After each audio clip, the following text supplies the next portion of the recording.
across the UK, on DAB+, on YouTube, on your mobile, and on your side. This is Talk.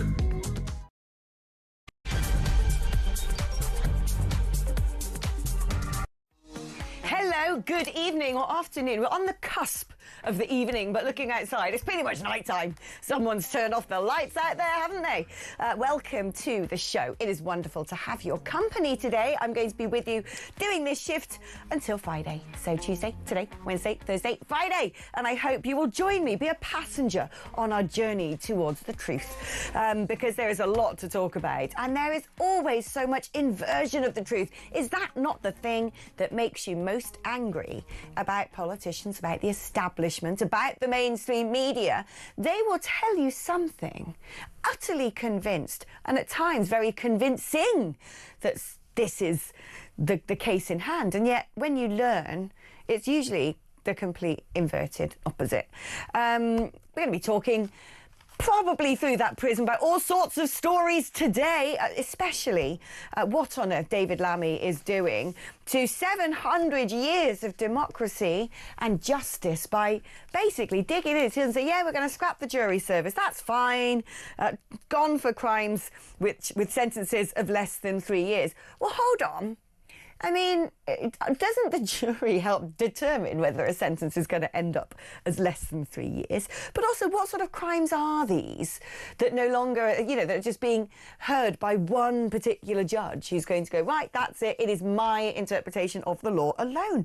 Because that is the point, right, in spreading the burden, is making sure that you've got a range of people who will all bring with them their own inherent prejudices, because we all have them.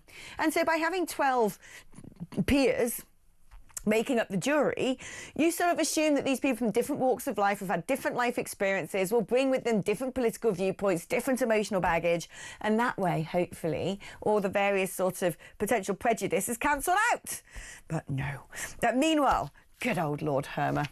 The man we love to hate, the Attorney General, the first unelected Attorney General in history, the king of the leftist lawyers. Oh, he's banging the drum that Nigel Farage needs to apologise over alleged racism and anti-Semitism. Once again, there you go. It is a judge who thinks that you can make your decision about someone and then gather the evidence to support your preconditions. That isn't how it works. We're going to be discussing that and yet another ridiculous story about a migrant who has escaped deportation. I'll be letting you know the reason why. Joining us first, top of the show, is the brilliant Babber-in-Chief, Mr. James Price, former government special advisor. Hello there, my love. How are you, my friend? You well? I'm very well. I just have come back from the Shire. In fact, I'm going to be pinging in and out all week this week. And I was at an event last night, and I was just surrounded by all the good folk of our county and how beautiful it was as well. It sort of makes you feel like your energy is restored somehow, being around sensible people and not being in London. When you say going to an event, you meant you went down the pub, yeah? I didn't go to the pub. I was at another event, which I will keep to myself as to what it was. But I thoroughly enjoyed being around 150 good folk of the Shire from all the various corners of the Shire. It was a real delight. Now, something that isn't a delight is blimmin' David Lammy. Because I don't know if you heard earlier when I was doing the handover, as we like to call it, with Ian Collins, but I read a slam dunk point by Tom Slater on Twitter. X as it's now supposed to be called, which basically said, could you imagine a Conservative government or a Reform government chucking people in pris for tweets and then basically saying we're going to get rid of the jury service? People would be going out of their minds saying this is the proof they're fascists, they're dictators, it is a tyrannical regime, oh my goodness. And yet when blimmin' David Lammy turns up to do it, it's like, oh yeah, that's it, done now, that's happening. It's like, what? It's extraordinary, isn't it? I actually want to quote, I've got the exact quote here, I think, a very wise jurisprudential scholar who once said, jury trials are a fundamental part of our democratic settlement. Criminal trials without juries are a bad idea. Now, which great legal jurist, which great philosopher do you think that was? That's right, it was David Lammy himself 5 years ago. I mean, It's extraordinary. Like, this guy is so stupid, so inept, so ghastly. He's going against something he said only a few years ago. And as you say, Alex, if it had been the Tories, if it had been evil Mr. Farage, he would be calling us fascists, be saying how terrible it was. He would be pointing out that the first thing that the Bolsheviks did in 1917 was abolish jury trials. The first thing the Nazis did in the 30s, jury trials. The Khmer Rouge in Cambodia, jury trials.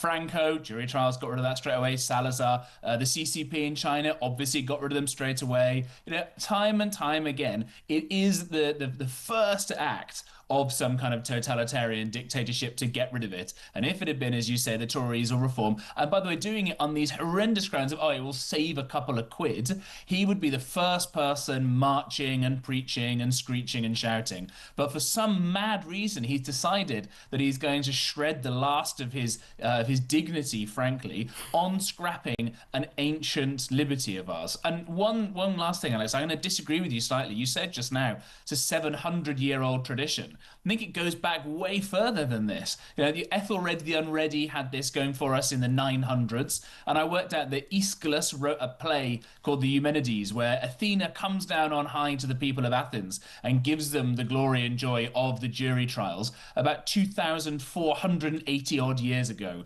That's how long this has been a staple part of Western civilization. But David Lammy thinks he's the person to get rid of it. It's beyond a joke. Someone's just messaged, and this is, I'm going to read it out because this has triggered a thought process in my mind concurrently while listening to your great knowledge of ancient civilizations and the classics. Shauna's message saying, unusually, I find myself disagreeing with everyone on the jury issue. I've recently seen a couple of televised shows where there have been two jurors to judge on what was originally real cases.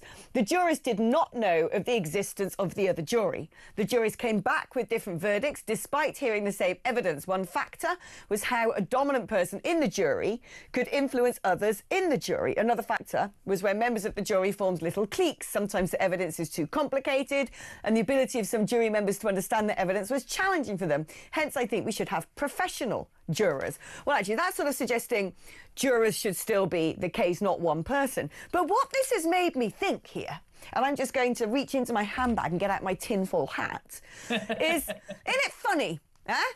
How all of a sudden, certain programmes are being put on Channel 4 to discredit the concept of juries, and then just in the wake of that, the Labour Party get rid of juries.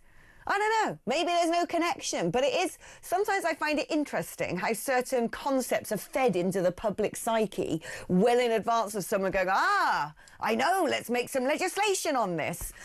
So I do wonder whether, don't know, there's been a sort of movement to get rid of jurors for a long time now. There has, well, maybe the terrifying thing is that David Lammy is watching whatever these programmes are and getting his policy ideas off the telly in the same way that Keir Starmer wanted everybody to watch that ghastly programme Adolescence based on something that never actually happened. It was a psyop!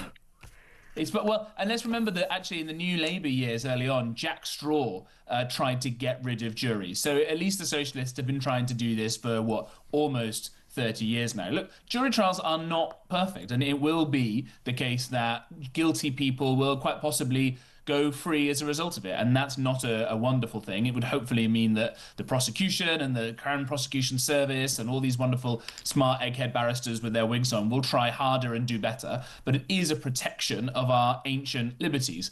And there are some other problems with it. So Lee Kuan Yew, the Prime Minister of Singapore, did away with jury trials in his 30-year reign over Singapore because he found that all the different ethnic groups in Singapore all tended to vote in favour of their own groups. So the kind of Malay would vote for the Malay and the Han Chinese for the Han Chinese. So he got rid of it because he couldn't make it work in a multi-ethnic society. I would like for that not to be the case in Britain, for us all to put those sorts of things aside and to have a sense of national and civic identity that goes beyond that. And one of the ways that I hope, maybe I'm just being naive at this point, that you can do that is by forcing everybody to have these sorts of responsibilities to their country and to their fellow man, like serving in juries. And it's one of the only areas, maybe the only area I can think of, where we compel people in this society now, in this country, to go and do things they don't choose to do. It's not a voluntary thing to sit in a jury. It's voluntary even to go and vote, but not to sit on a jury. And I think it's really important that we have areas like that in civic life. Maybe there should be more of them,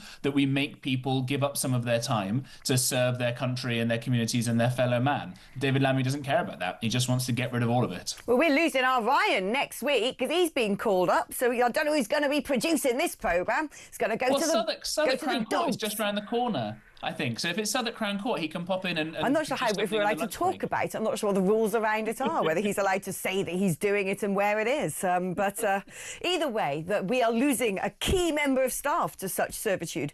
Let's talk. I mean, actually, before we move on to the next topic, talking about juries, it's interesting, actually, because countries do this differently.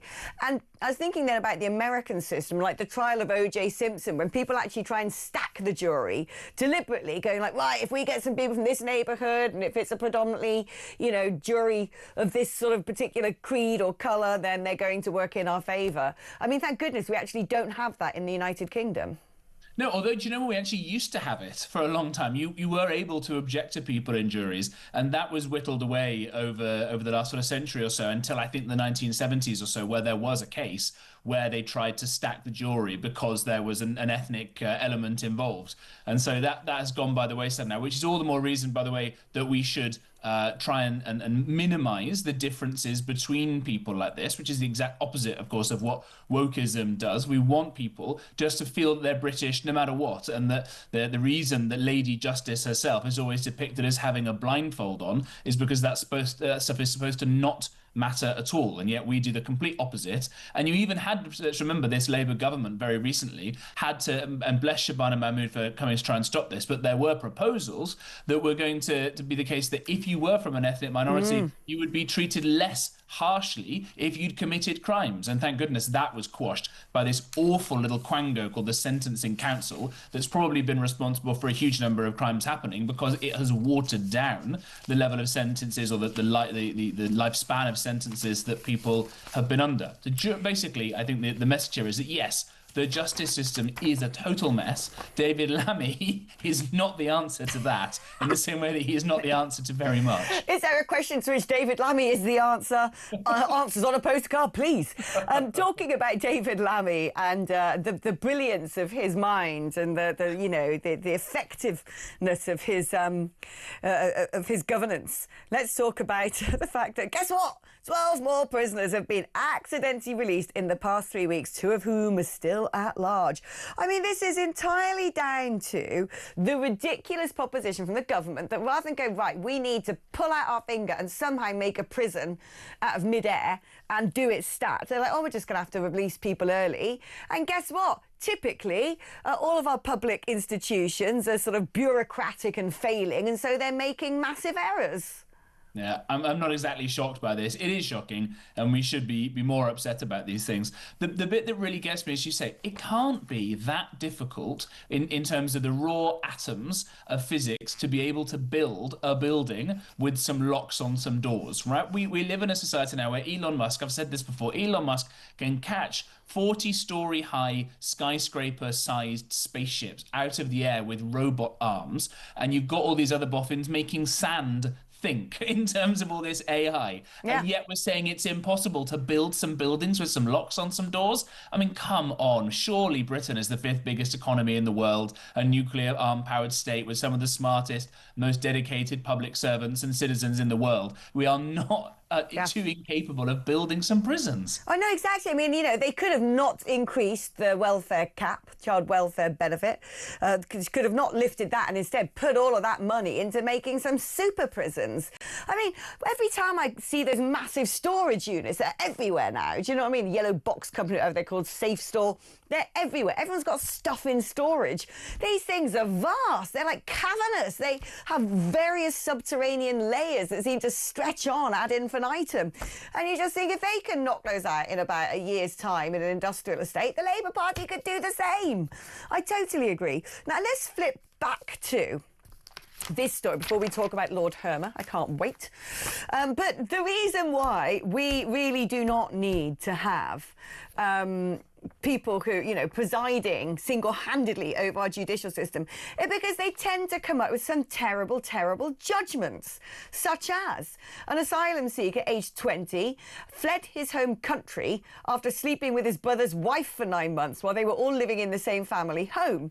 So therefore, he cannot be deported back to the country, because if he is, his crime would incur a punishment of 100 lashes of a whip, or potentially a death sentence.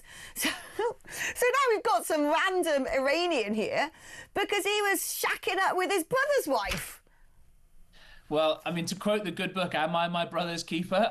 I just think there are sob stories around the world everywhere. There are bad things that happen. And look, there are lots of countries, I would say every country, almost every country, that is not as nice and wonderful and peaceful and safe as the United Kingdom. And if they adopted the kind of policies that the United Kingdom used to adopt, then they would be nicer places. We could become richer, they could become safer. We are neither of those things right now, so we should perhaps get back to doing some of those things.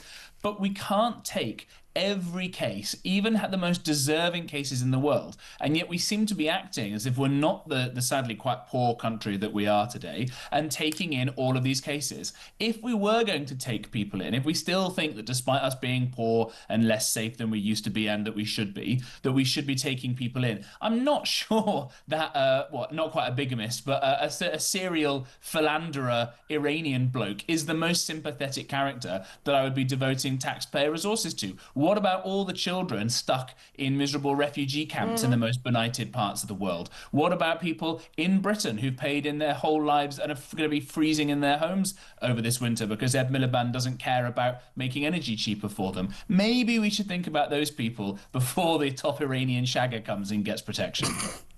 Now, let's talk now about the man I love to hate, Lord Hermer, our Attorney General. My understanding is he's the first appointee to that role who wasn't democratically elected. It was just plucked out of, obscurity to the rest of the world, but great familiarity to Sir Keir Starmer from his old chambers, the ever left-wing Fabian Society-connected matrix chambers. And essentially been put in charge of. Normally what happens is the government says, right, this is the policy we want. And then the Attorney General goes, right, this is how legally I think you can do it. But I always get the impression with Hermer that he goes, right, legally, this is what you've got to do. And Starmer goes, yes, sir, OK, yes, I promise, international law, I'm a big puppet.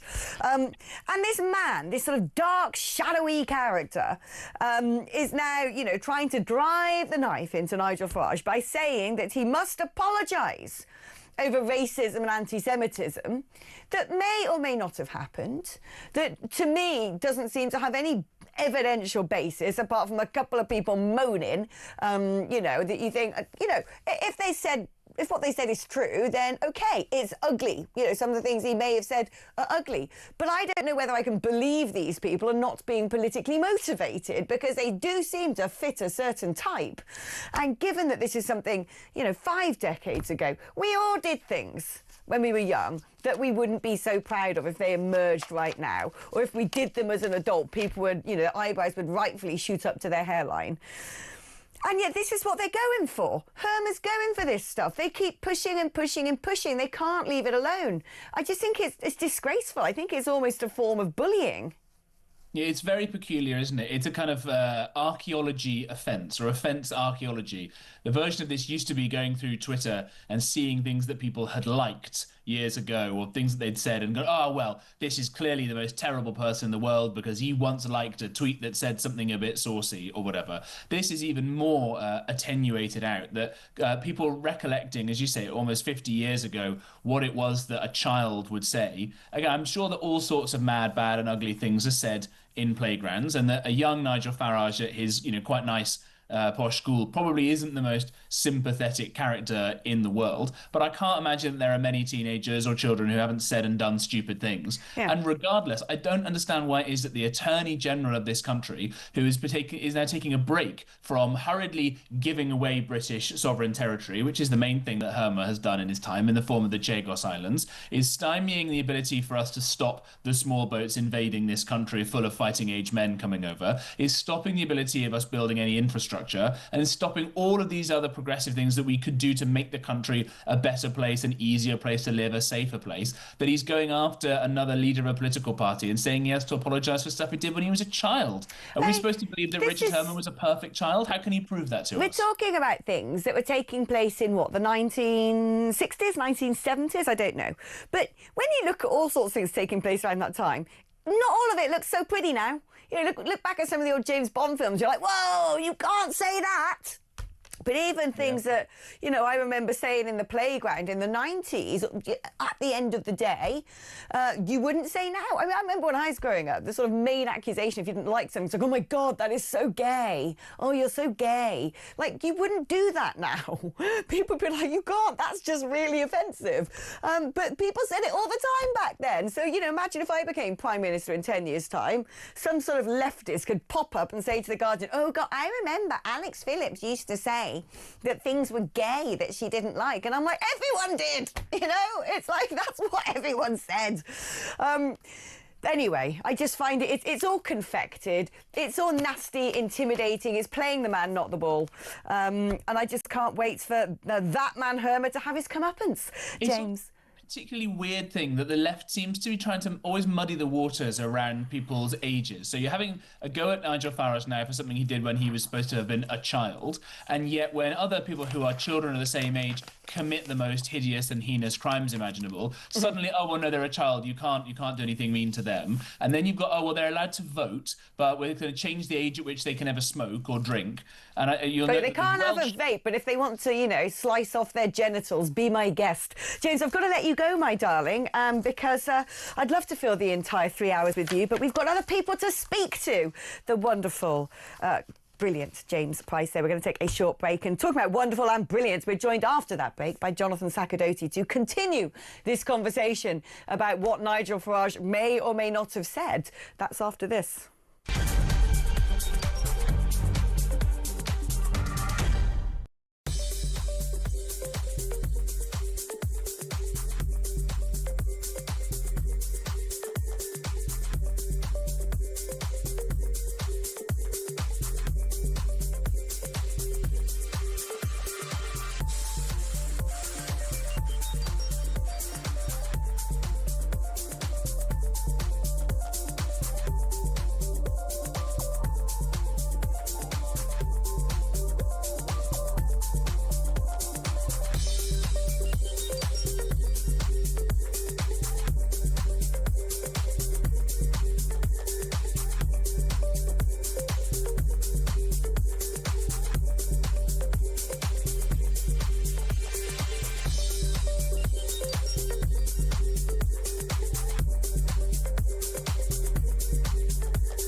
Big news coming this December. Our talkTV app is moving to the Talk app.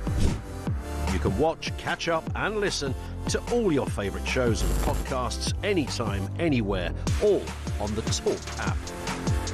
From Monday, 1st of December, the Talk TV app will no longer exist, so don't miss out. So head over to your App Store or Google Play and search Talk now.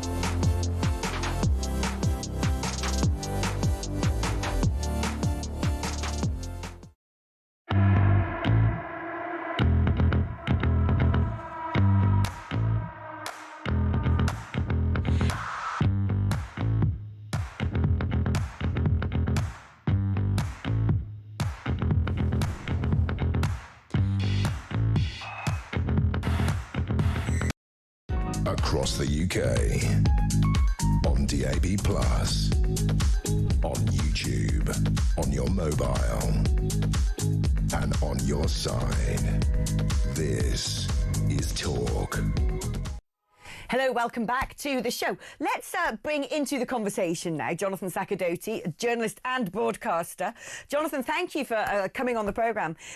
First of all, I want to get your reaction to whether or not you think Nigel Farage should apologise for things he allegedly said 5 decades ago.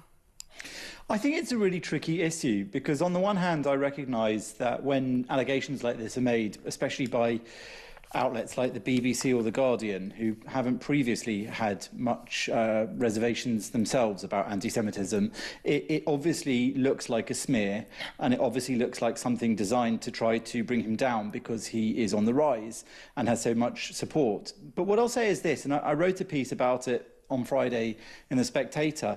I do think that these allegations have resurfaced several times over the years, and there have been a lot of people who were at school with him, and I believe 1 or 2 teachers who've had these sorts of allegations to make. So I do separate what the man and the politician does and has done in his adult life and political career from what he might have said as a child at school. But I do also think that it might be smarter for him to say exactly what I just said, which is, I said some stupid things at school, if he did. I recognise that they were probably quite offensive to some people and they've held on to them for decades. And obviously I don't think that because, as you maybe can see from my career, I'm not anti-Semitic, I don't discriminate against Jews, I haven't done in all of this political career, and I don't think I've seen him do so, and in all the times I've met him, I've not experienced it. But I recognise the importance, perhaps, of saying, when these things are dragged up, maybe it's just easier to deal with them by saying exactly what you've been saying all through this discussion, which is sometimes you do stupid things when you're a child, and sometimes you learn from them, and by the time 50 years later you're an adult running maybe to be the Prime Minister, you might just say, yeah, that was a really bad idea, it was really stupid, it might have been hurtful, now let's move on. I mean, I think conceivably he might not be able to remember whether or not he did these things anyway. You know, if someone said to me, you did this at the age of 13, 14, 15, 16, the likelihood of me being able to go, oh yeah, I remember doing that, oh gosh, that doesn't seem such a good idea now, I don't think I'd remember. I can barely remember what I said on, you know, last week's show. And so, I mean, you might be right about the fact that actually, as much as it isn't a good idea to get involved in these games of, you know, trying to respond all the time to personal besmirchment, because I think if you let yourself do that, then people sort of start to realise they can push you about a bit. Well, he's got to apologise for this. I'm so sorry. Well, now you've got to apologise for this. But PR-wise, let's suggest, do you think, because what you seem to be suggesting is there could be a certain proportion of the Jewish community who are alarmed by this? I think that's exactly what I'm saying, which is, by the way, you're right. He may not remember it. It may have been very unimportant to him, and it may have stuck in the minds of those people who felt deeply offended by it or whatever. So I think that's always possible. And in fact, in all kinds of school bullying, that's often the case, that the bullies don't even remember that they did something, but it can stick very much in the psyche of somebody many years later. So I don't know if he said it, and I don't know if he didn't say it, but I do know that quite a lot of people have come forwards more than once to say that it happened. And yes, I think that really the issue here is for reform, because Reform UK has massive support, and effectively it has that massive support at the moment because it's expressing views and policies which I think are entirely mainstream, and many people in this country, including many Jews, share those views because they're legitimate mainstream views, not because they come from a racist place or a racist motivation. And given that that's the case, a lot of his opposition, a lot of his political opponents like to try and say that Reform UK, especially under Nigel Farage and others, is racist, is anti-Semitic, is extremist. So I think that every time those allegations are made, even if they're unfair or they're dragging up something from many years ago, it's much smarter to deal with them really decisively, because when you are a new party, as they are, and you are attracting more and more support, but you're also still trying to gain more support from the middle ground, and you're trying to convince those people who aren't quite sure, they agree with you, maybe, but they're a bit nervous because of all these slurs that are put out there, and some of them may be more than slurs, and so they're thinking, well, I just don't know. And I'll tell you that I hear that constantly from Jewish people, that even though they support many of the policies of Reform, they don't know if they can trust the party and if they can trust Nigel Farage. They don't know him. They don't know all the people in the party. And so they have this fear that they're constantly being told, well, it's just a racist party and you can't vote for a racist party because eventually it'll be racist against Jews. So if that's an existing problem, right or wrong, it just seems so much more sensible to deal with it. And that doesn't mean that I'm in favour of, you know, members of other parties and The Guardian and the BBC, all of whom themselves have their own problems relating to Jews and Israel and other things, jumping on the bandwagon and trying to make such a big deal out of it. But again, I think it would just cut all that down if Nigel, who is a very plain-spoken, sensible, rational person when he speaks normally, would just address it more head-on and just say, yeah, if it happened, even if he doesn't remember, if it was offensive, it may have been foolish, it may have been stupid, it was a long time ago, and please judge me by what I do now, what I've done for years in relation to these issues. And I personally haven't seen any anti-Semitic things that Nigel Farage has done in all of my living memory. I've known that man for 2 decades, and if anything, he's a great supporter. I remember back in the UKIP days, he used to push hard on the importance of Judeo-Christian values. I don't think you get further from the truth, the idea that he'd be anti-Semitic. But, you know, quite rightfully, they've got Alan Mendoza in their midst now. Send Alan out to battle, something like that. Now, quickly before I let you go, Jonathan, if I could get your thoughts on this, which is it has transpired that police cited a fictitious football match in a report that led to Maccabi Tel Aviv fans being banned from being able to go to their game against Aston Villa. The Chief Constable of West Midlands Police said he was told about a 2023 match between West Ham and Maccabi Tel Aviv that inaccurately included a report after some social media scraping, which to me makes it sound a little bit like they decided they wanted to ban the Israeli fans and then had to try to evidentially qualify that. And that, to me, if that is the case, is utterly appalling. Yeah, I mean, this whole issue with the Aston Villa controversy, I think, is one that's really important. And if we're talking about anti-Semitism in the modern day, these sorts of things are actually far more important, because what we see here is somewhere along the line, institutionally, this decision has been made, and it wasn't just to target Israelis, it was to target Jews, because Jews were told that basically they couldn't turn up and support Maccabi Tel Aviv, and even if they weren't, the Israeli fans coming to who were allegedly extremists and violent, and Jews who did go were kept. They were literally put in a pen. They were put in like a Jew pen. I know people who were there. It was a horrific incident, and to find out that it's been entirely cooked up from fake and made up intelligence and information only proves that there were people out there who are trying very hard to persecute Jewish people and Israelis, and I think we need to get to the bottom of that. And people like Nick Timothy have been brilliant at revealing what they have so far, but this needs to carry on, needs to go all the way. And actually, I'm all for Nigel Farage facing any skeletons in his closet or any questions that he might want to put out of the way about anti-Semitism, even deep in his past. But I would like to reflect the same amount of scrutiny, in fact, probably far more, to the politicians of today, to the government of today, to the police of today, to all those involved in these sorts of outrageous anti-Semitic moments, because these things really do damage Jewish life in this country, and they're just part of a sort of avalanche of things which are making many more Jewish Britons feel totally unwelcome.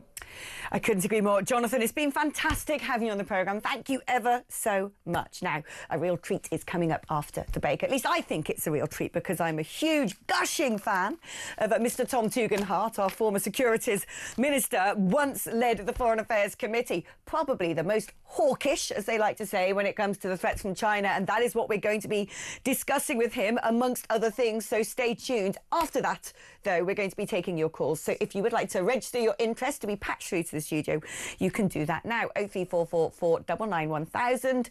You can also use that number to send me a WhatsApp message or leave me a voice note on WhatsApp. I do like to play those out. 87222 is the number to text. Write the word talk before you text. I'll see you on the other side of this.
Across the UK, on DAB+, on YouTube, on your mobile, and on your side. This is Talk.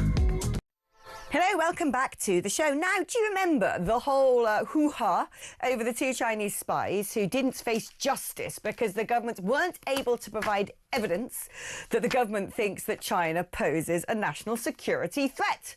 Turns out that all of a sudden Sir Keir Starmer has decided that they do pose a national security threat to the UK, which calls into question why he seems to have sent so many ministers over there within the first year in office, why Ed Miliband seems to like buying all his windfarms and solar panels from Beijing while concreting up our oil wells, and why now, breaking news, the planning decision on China's super embassy in central London has now been delayed until after January the 20th, until after our Prime Minister can go and hang out with President Xi. I mean, seriously, what's going on? Let's speak to Tom Tugendhat, MP, former Minister for Security, Conservative MP for Tunbridge. Hi, Tom. Hi, how are you, Alex? I'm very well. It's always so good to have you on the programme. Great to see you. What is going on with the Labour Party's love-in with China? Because I don't care what he said last night in a speech about China posing a national security threat. All the evidence seems to lead to the contrary. Well, the reality is there's two things going on. The first is they've messed up the economy so much they're looking for any possible help. And the second is they don't really know what they're doing, which is why the sort of famous China audit that they were supposed to have published, the China strategy they were supposed to have published, is still secret. So we've got two problems. One, we've got a chancellor who's going to Beijing and asking China for investment, comes back with 600 million, that's with an M, not a B, over 5 years. Now, 120 million pounds a year, seriously, that is absolute peanuts in international investment terms. Just to give you an equivalent, by the way, the Spanish invest 50 billion with a B every year. So these are huge figures from Spain, 580 billion from the United States, and Rachel Reeves gets an uplift of 600 million. It's really, these are peanuts figures. And at the same time, what have we got? We've got this China audit, this famous China audit, which I'm sure has done very well. But of course, what does it do? It exposes the fact that our universities are dependent, that they are being influenced, as Sheffield Hallam has shown. It exposes the fact that Hong Kongers, who are, as you know, British nationals, have been harassed and bullied here in the United Kingdom. And it exposes, no doubt, the reality that we're seeing UK businesses robbed, their IP stolen. And of course, that means jobs going where? Well, not staying here. It means that they're going to China. So we've got a whole series of issues that, frankly, Labour are all over the place on. And that explains why they have again kicked the can down the road on this Chinese embassy thing. Because, frankly, the answer is clear. You know it. I know it. And it's about time the Prime Minister stood up for Britain and knew it. It seems that they don't understand the very concept of predatory mercantilism, that Chinese loves to come and feed parasitically off broken economies on countries that need investment and then use that in order to gain leverage and power. And especially when we're looking at things like the net zero infrastructure, which I'm pretty sure it's probably Ed Miliband's zealotry driving the majority of the Labour Party ever closer to China, although I think ideologically they didn't need much compelling anyway. But I get really alarmed when I speak to people who say to me things like, well, do you remember when there were those blackouts in Spain? Solar panels and kill switches. Do you know what I mean? I don't think that is tinfoil hat territory. I think that China has incredible capabilities. They know exactly what they're doing, and they must love the idea that people like Sir Keir Starmer, leader of a G7 economy, is right there in the palm of his hand. Well, the reality is the Chinese state actually haven't really made a secret of this. The extraordinary thing is that anybody thinks this is secret or tin hat or conspiracy or whatever. I mean, the Chinese state has been completely clear about this. Read what Xi Jinping says. Okay, it's in Chinese, but Google does a pretty good job of translating it. And actually, there are people like Kevin Rudd, former Prime Minister of Australia, now their ambassador to the United States, who's written a massive book on this. I'm afraid I did read it. I don't recommend you read all of it, but I did read it. It's an extraordinarily good book on Xi Jinping's thought over the last 30, 40 years. And you'll see he's not shy about it. He's completely open.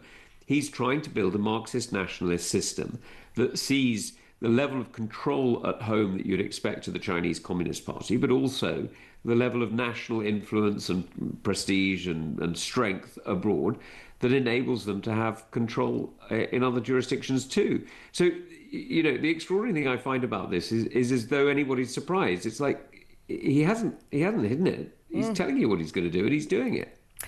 If you don't mind, can I ask you about particularly policy decisions now taking place in America after the tragic shooting of two of the National Guard over there by an Afghan national who had been brought over to America as part of the first wave of people given sanctuary in America because they served with US troops. And Trump's turned around and gone, this ends now. We don't know who we've got here. We don't know the threat that they pose to this country. The particular person in question, we know, had served with the US military. I know that you sort of felt very strongly about this after that complete botched exit of Afghanistan, which was utterly dreadful. And without doubt, there were people whose lives were imperiled by that. But we've brought in 35,000 Afghans that we know of now. Are we confident that all of those people are people we can trust? Or should we be thinking in the same way as Donald Trump and saying, look, we've got evidence that the Taliban are happy to essentially forge people letters saying, dear Mohammed, we're coming to get you, love the Taliban, that he may then come to Britain and say, look, I need asylum. I'm at risk in my home country. When we listen to people, former CIA agents who are experts in the region, talking about the reformation of Al-Qaeda over there, how confident can we be that when we've turned around and said, right, we've now got 35,000 people, giving them safe passage to the UK, that we're not getting some pretty dangerous people into this country? So look, we've got to split this, right? So let's start off with, first of all, my view on Afghanistan. We shouldn't have left. We got to a position where no British or American troops had been killed or injured for, I think it was a couple of years by the time we pulled out. So the idea that we weren't in a sustainable position is ridiculous. It wasn't like 2006, 7, 8 when I was a soldier out there, where sadly the level of deaths and injuries was very, very high.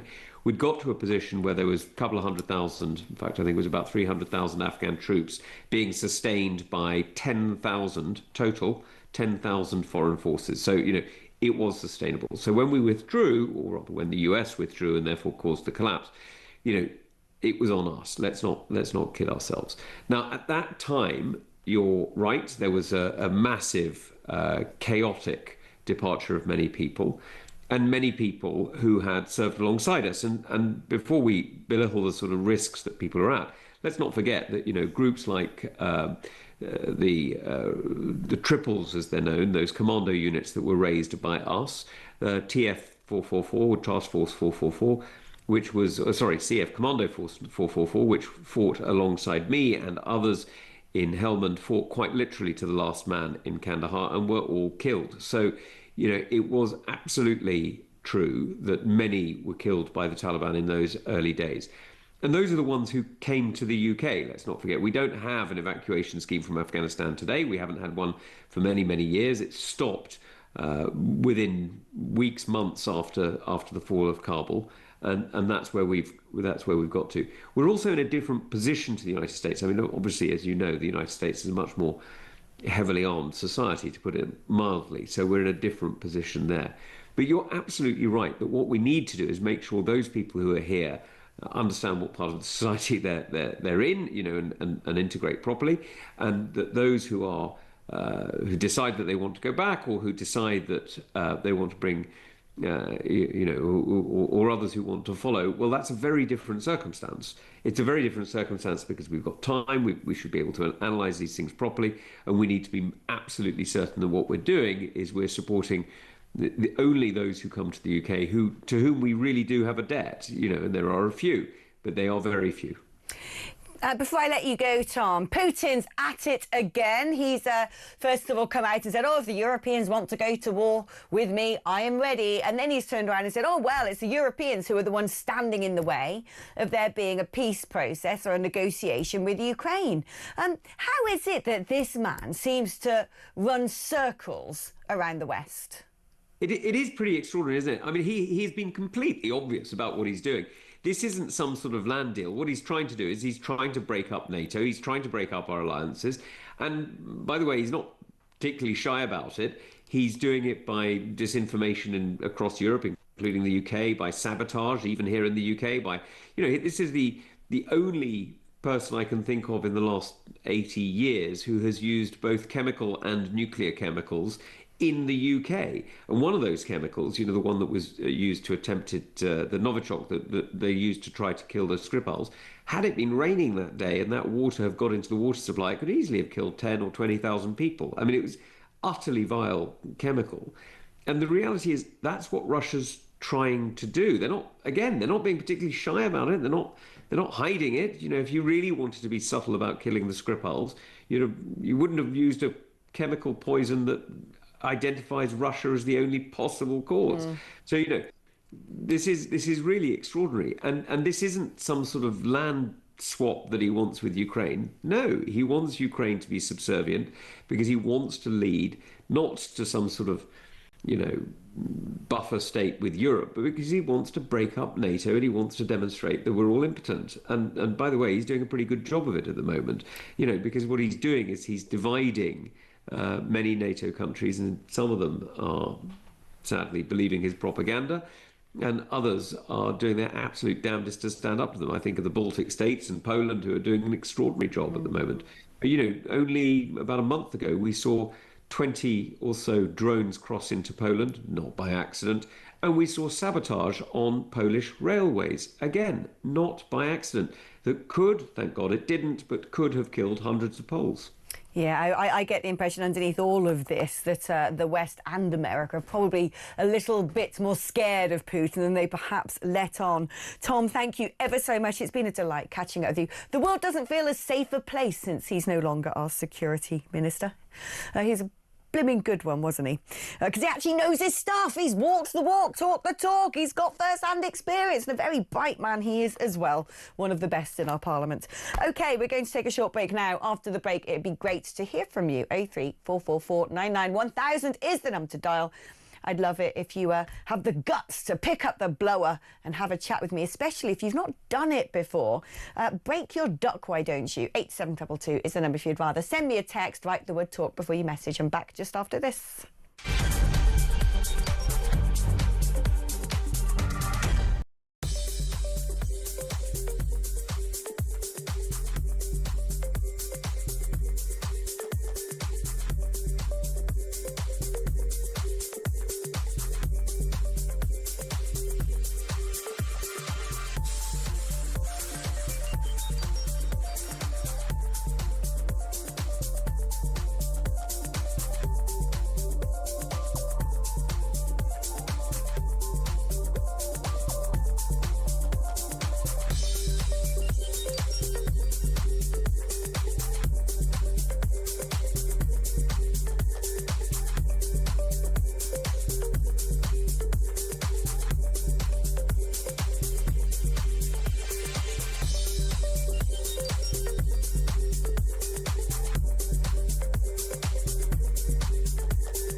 Big news coming this December. Our talkTV app is moving to the Talk app.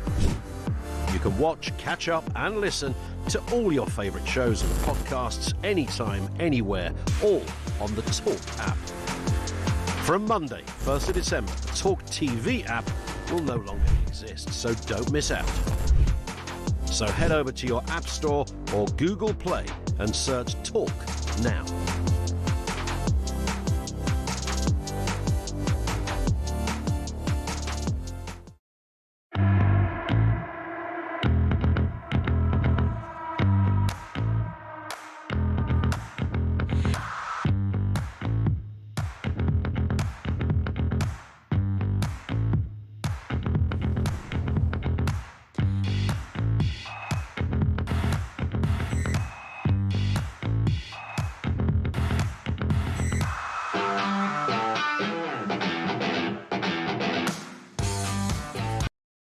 Across the UK, on DAB+, on YouTube, on your mobile, and on your side.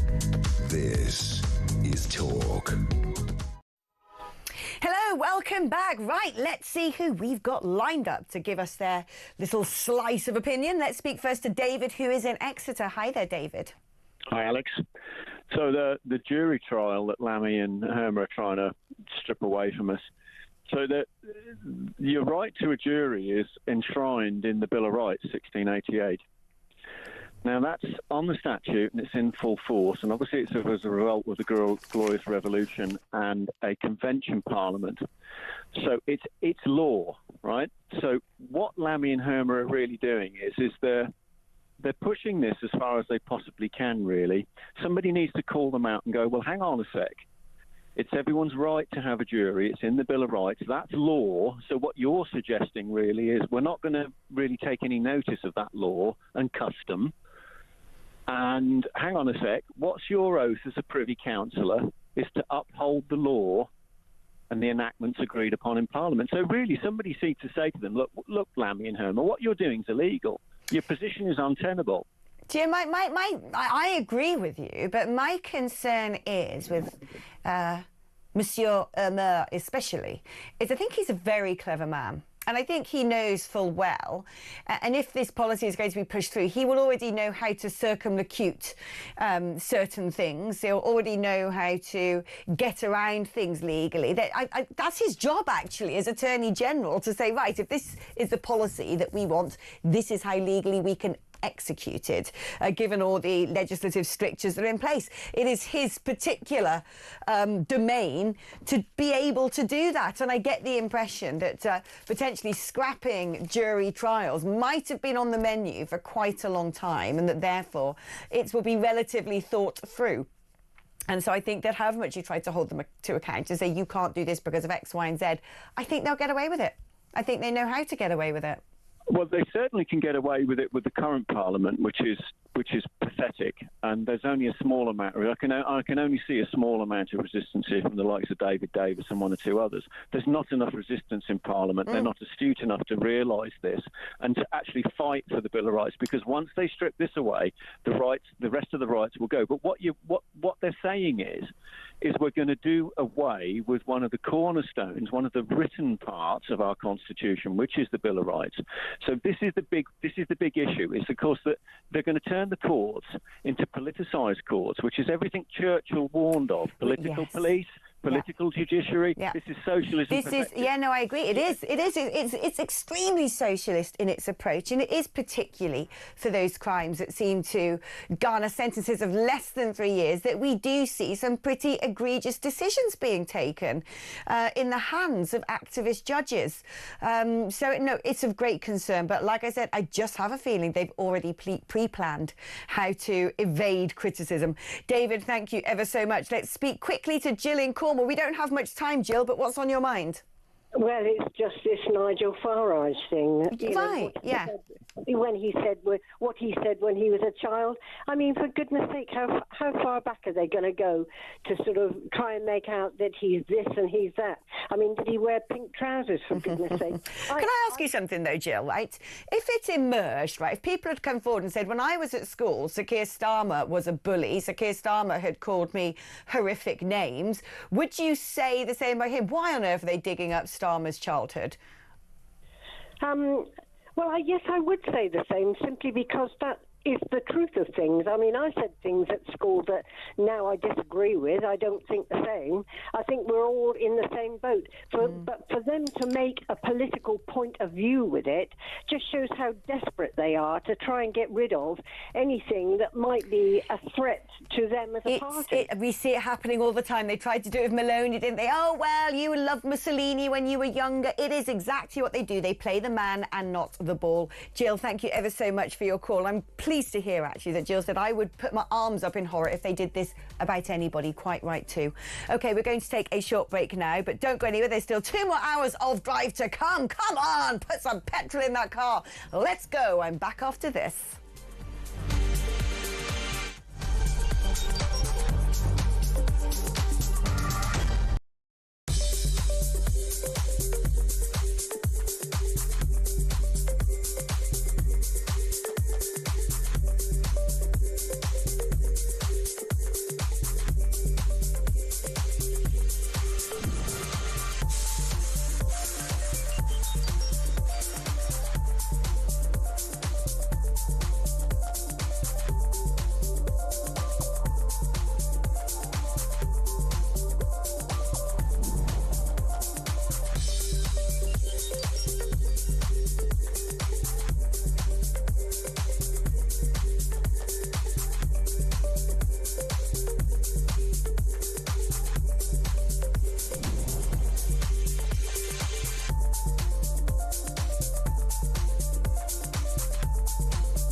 Across the UK.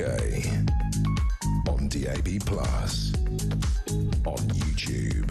On your mobile. And on your side. This is Talk.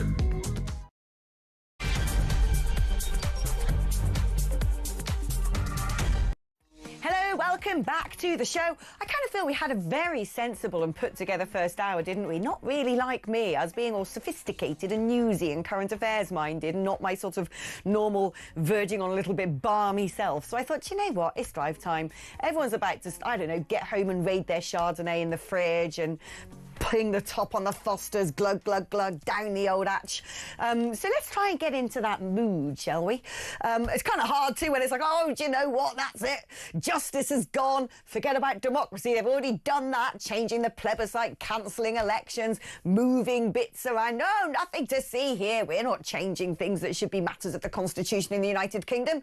We just can't have elections right now because we might move boundaries a bit. Or those 16-year-olds, poor things, you know, they've not got the opportunity to vote. We know they're all going to vote for left-wing parties. We better help them do so. No, we're not manipulating elections at all. So all of a sudden, and I want to do a bit of research actually into the provenance of the idea of scrapping jury trials, because I don't think, I might be wrong. We know there's a massive judicial backlog, but there are many ways to skin a cat. There are ways in which we could try and bring that backlog down. We had Nightingale courts during COVID, for crying out loud, and all of a sudden now it's being used as a premise to get rid of jury trials. And I have a feeling if I were to do a little bit of research during the advert break, or maybe that's you listening, that you're going to do it for me.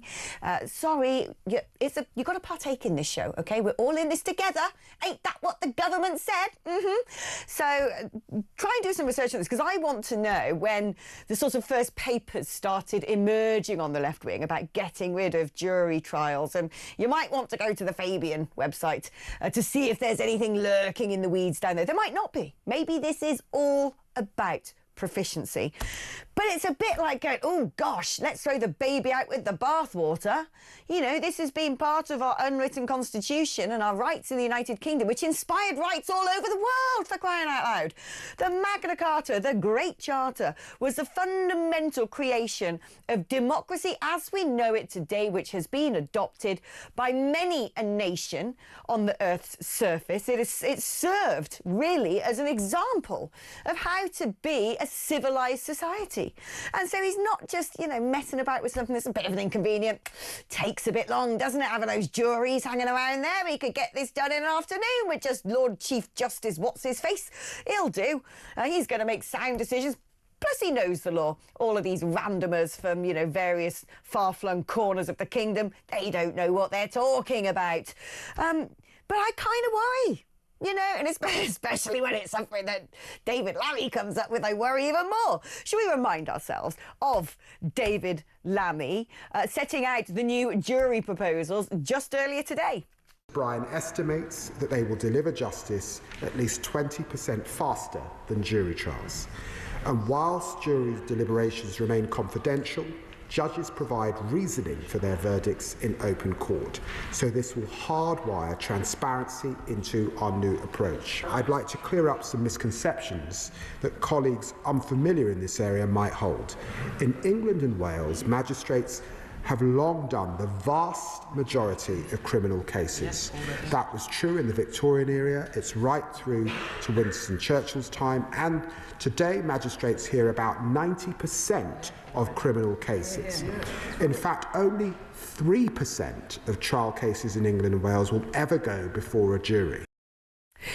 Well, there you go. It's going to cut down the backlog, or the backlogs we have, by 20%. And actually this is, he says, hardwiring transparency into the judicial system. Guess what? You get to find out what the judge's verdicts was. You know, brilliant, erudite judgments, sensible decisions such as you mustn't be deported because of chicken nuggets, etc.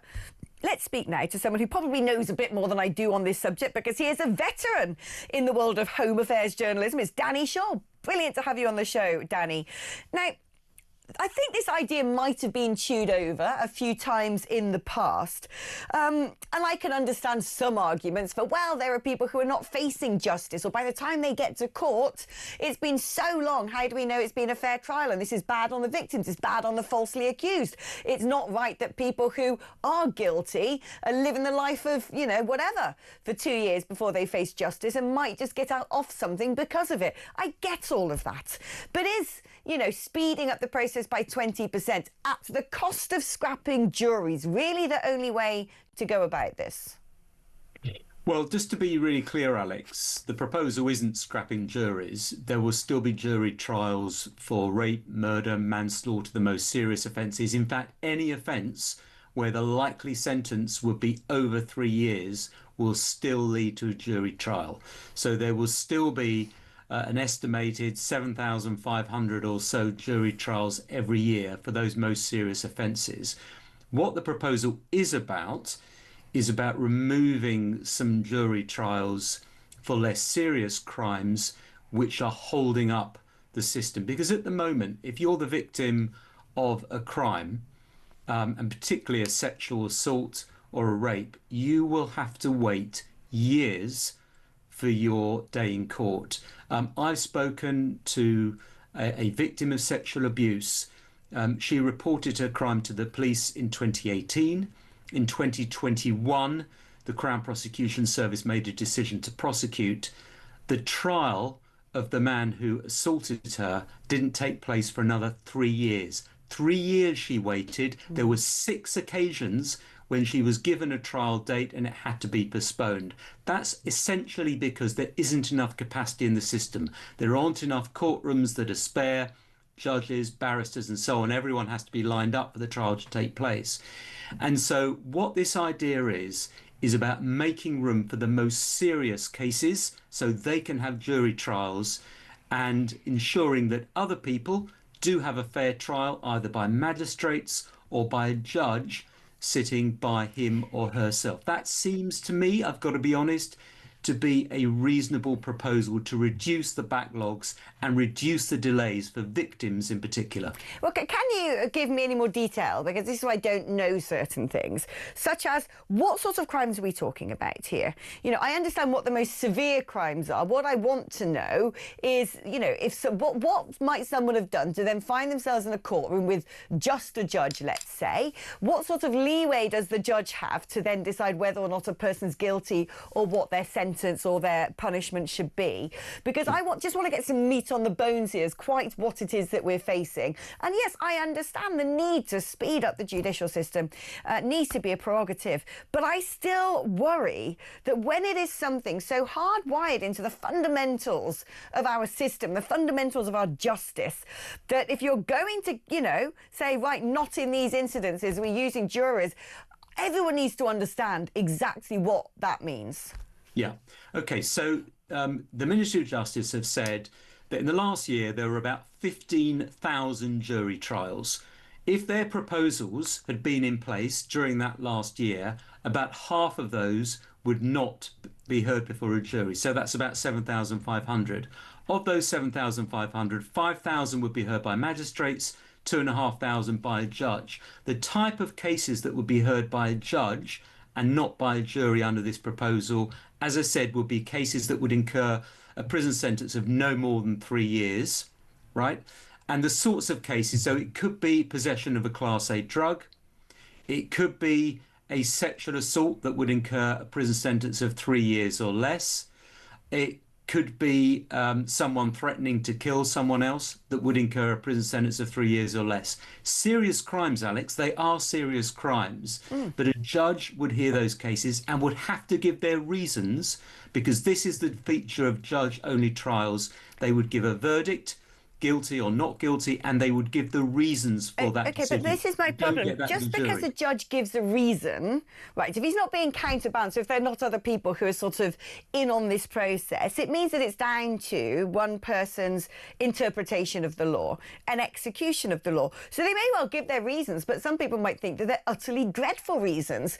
And what we have seen in recent years is lots of cases, particularly when it comes to human rights, deportation of illegals, And also, you know, the sort of recommendations of the Sentencing Council. Thank goodness Shabana Mahmood said, back in your box, we're not doing that. But this idea that there might be some judges out there who want to bring to bear into their decision-making what some of us might consider a two-tier approach to justice. And that, I think, is what's going to alarm the general public the most. Well, let's have a look at a couple of recent decisions that have been made by judges in criminal cases. These were made by district judges, so cases that were heard at magistrates' court, but where a district judge, who's a professional judge, makes the decision. One of them was Stephen Yaxley Lennon, also known as Tommy Robinson. He was accused of withholding his PIN number at the airport. If you remember that case, he was acquitted. He was acquitted by the district judge, who gave his reasons for that acquittal. The other case recently, I think it was last week or the week before, Graham Linehan, the comedian, he was acquitted of one charge and convicted of another charge. This was in relation to a rather sort of nasty dispute with a trans activist. And again, written reasons for that. That decision was made by a district judge. Judges and magistrates can make fair decisions and correct decisions. So can juries. You have to draw the line somewhere. We draw the line at the moment. We have a particular line that is drawn at the moment. That means 90% of cases are dealt with by magistrates. 7% go to Crown Court and result in a guilty plea, so there's no trial. Only 3% are dealt with by a jury. 3% of cases. It is not true to say that we have a system that is based around jury trial. It isn't. 97% of cases never get before a jury. What this is about is redrawing the line slightly so that there are fewer delays for victims in particular of the most serious crimes. That seems to me to be a reasonable step to take alongside extra investment and alongside some extra legal aid pay so that there isn't such a shortage of criminal defence lawyers as there is at the moment. See, this is why I like speaking to you, Danny, because you're able to give statistics, you're able to actually flesh out the detail in these matters, so we're better able to make our own judgments, indeed. But let's move on to another story. 12 more prisoners have been released in error. 2 are still missing. I mean, what is going on here? Is this directly connected to the early release system where all of a sudden there are blunders taking place? Has this always happened, that prisoners are just sort of, you know, sent out into the world and people go, oh no, we shouldn't have let him out? What is behind this recent slurry of headlines where people who should still be doing time are somehow at large? Yeah, I mean, look, there have always been mistaken releases from prison, Alex. I mean, you know, in the years gone past, there were probably, you know, 1 or 2 a week. It happens in a system where you get 50, 60,000 people being released from prison every year. There's going to be some mistakes. You can't eliminate human error. What has happened in the most recent years is there's been quite an uptick in mistaken releases. I think it is partly because of the sentencing changes with the early release provisions introduced by the Conservatives and then by the Labour government that meant that the system was changing and was complicating it. I think it's also because there's been a shortage of prison officers. The numbers have gone down in the past 12 months. Staff are really overstretched. And I think it's due to inexperience as well. We have a very inexperienced prison officer workforce. So all those factors are playing into it. And we know that the system is not a nice computer-based system where you just tap in the name of the prisoner, put their sentence, and it gives you the answer of when they're due to be released. It's all based on paper. It is worked out with a pen and paper and a calculator, would you believe? So obviously people make mistakes. But what is, and I agree with you, what is really shocking is that David Lammy, the Justice Secretary, stood up in the House of Commons a few weeks ago and said, after the latest prisoner releases, Hadish Kibatu was the first one, the Epping migrant from the Bell Hotel, he was the first one that walked out of prison. Then we had another guy and then another one. David Lammy stood up and said, I'm putting in the toughest checks, new procedures, we've got to stop this from happening, it's all a disgrace. And what we learned today is that since those remarks 3 weeks ago, 12 prisoners have been released by mistake and 2 are still on the run. So the system clearly isn't working. Lammy's new checks are not working. And I just think it shows the sort of the depth of the crisis that the prison system is in. Do you know, I'd love to say I can't believe, but I actually do believe this idea that when it comes to sentencing, rather than have some sort of database going, right, this person, input it there, they've, misbehaved, a bit more onto their sentence, good behaviour, bit off, tariff is now reduced because of this particular... There you go, out you go. And that it's all being done on paper and calculator. It doesn't surprise me in the slightest, but it does horrify me.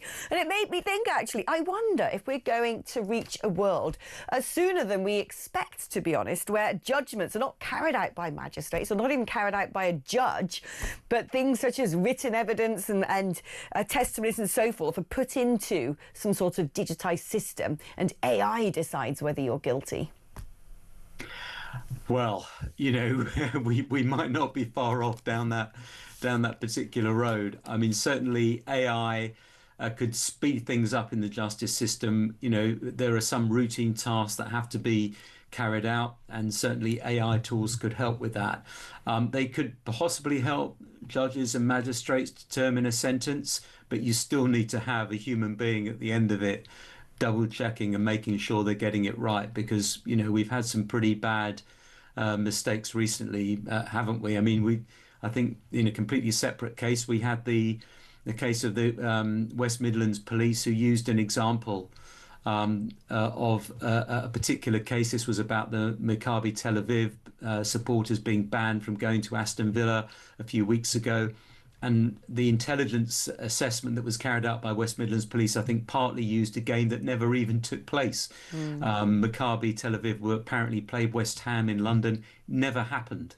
And that was, I think, because they'd found something on social media and just sort of copied and pasted. So you have to be very, very, very careful about what you read on social media and AI, and double check your facts. Indeed. Danny Shaw, thank you ever so much for joining us. I can actually foresee a system where all of the past judgments that have been recorded in law, all of the remarks from judges, all witness testimonies, all the sort of evidence is put into a database, and a computer just goes, bah, bah, bah, bah, bah, and within a matter of milliseconds goes, right, that person is clearly guilty and this should be their tariff.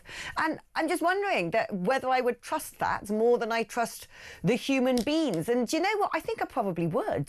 Even just messing about and experimenting on Grok. The thing is, I don't know if you found this, but you can ask Grok a question. Depending on how you ask your question, the answer could be completely the opposite.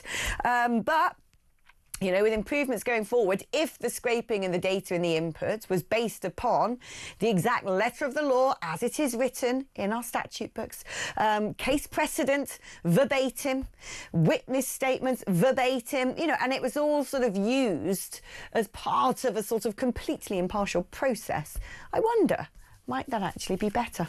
OK, so just having a little bit of futuristic thinking then. Have you ever been on a jury, by the way? Because my lovely producer, Ryan, says, I'll ask the audience if they've served on a jury. He's scraping around, he's sniffing about to hear what it's all going to be like, because he's being summoned to do just that next week. So let him know, right? And also share with us, have you done jury duty? How long did it last? Was it tedious? Was it exciting? Did it frustrate you that you couldn't tell anybody about what you were listening to in court? Did you lose a load of money through not being able to work? Or did you just say, I can't do it, and then didn't do it? I don't know. Like, I've never been asked to do it. I've always kind of wanted to a little bit, but then other people say, be careful what you wish for. So if you have had experience of being on a jury, let us know what it was like. Sharing is caring. 0344 499 1000. 87222 is the number if you'd like to send a text message. If you're going to do that, write the word talk before you text. Now, ever since that budget and all the did she lie, did she not, was she sort of misleading, was she misleading and gaslighting the general public? Shouldn't she have just said, do you know what, we need all these extra taxes because actually we just want to make a bit more headroom, rather than making out for a long time that actually we were in the economic doldrums? Or actually, has she done this well? I haven't heard many people suggest that she has, but maybe that is about to change after this next advert break. Don't go anywhere.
Big news coming this December. Our talkTV app is moving to the Talk app. You can watch, catch up and listen to all your favourite shows and podcasts anytime, anywhere, all on the Talk app. From Monday, 1st of December, the talkTV app will no longer exist, so don't miss out. So head over to your App Store or Google Play and search Talk now.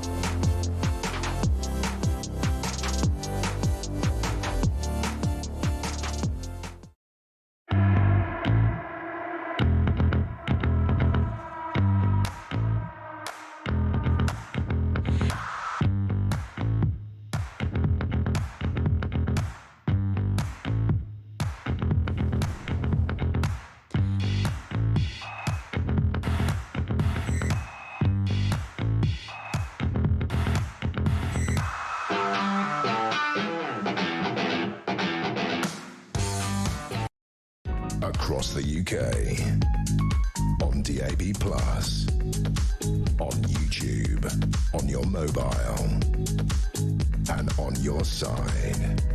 This is Talk. Hello there. Let's skedaddle through some of your messages because I've been rather poor about doing that thus far. Mark my words, Alex, as soon as this no jury situation kicks in, there's going to be some old judge somewhere just rubber stamping cases away. Then all of a sudden there'll be no backlog. I mean, there isn't going to be no jury service. It's just dependent upon the sort of crime that is committed. Let's make that very clear. Mark says, I'm all for professional jurors. It would open up another avenue of employment. I'm glad they've got rid of jury service. I'd hate to serve on one anyway. Well, like I said, Mark, be careful what you say because they haven't gotten rid of it. You could still be called up. And if you were, the likelihood is you'll be spending an awful long time in that courtroom because it's going to be on the very serious trials. Stephen Milling says, Northern Ireland have had jury-free trials for decades. Why no mention of them? What are you afraid of? Listen, it's interesting. OK, so we have jury-free trials still now. We have magistrate-led things and those that are heard just by a judge. It's a case of where the marker is. What am I afraid of? Well, it's interesting, isn't it? Because I go back to what Tom Slater said on X, which is if this was being done by a Reform UK government, oh my gosh, people would be up in arms. Isn't this tyrannical? This is like being part of some sort of overbearing regime. This is going straight to the heart of our judicial system. It's authoritarian. It is tyranny, etc. And I would be more minded to say, oh, I know these dudes, they don't think that way. It's okay, nothing to see here.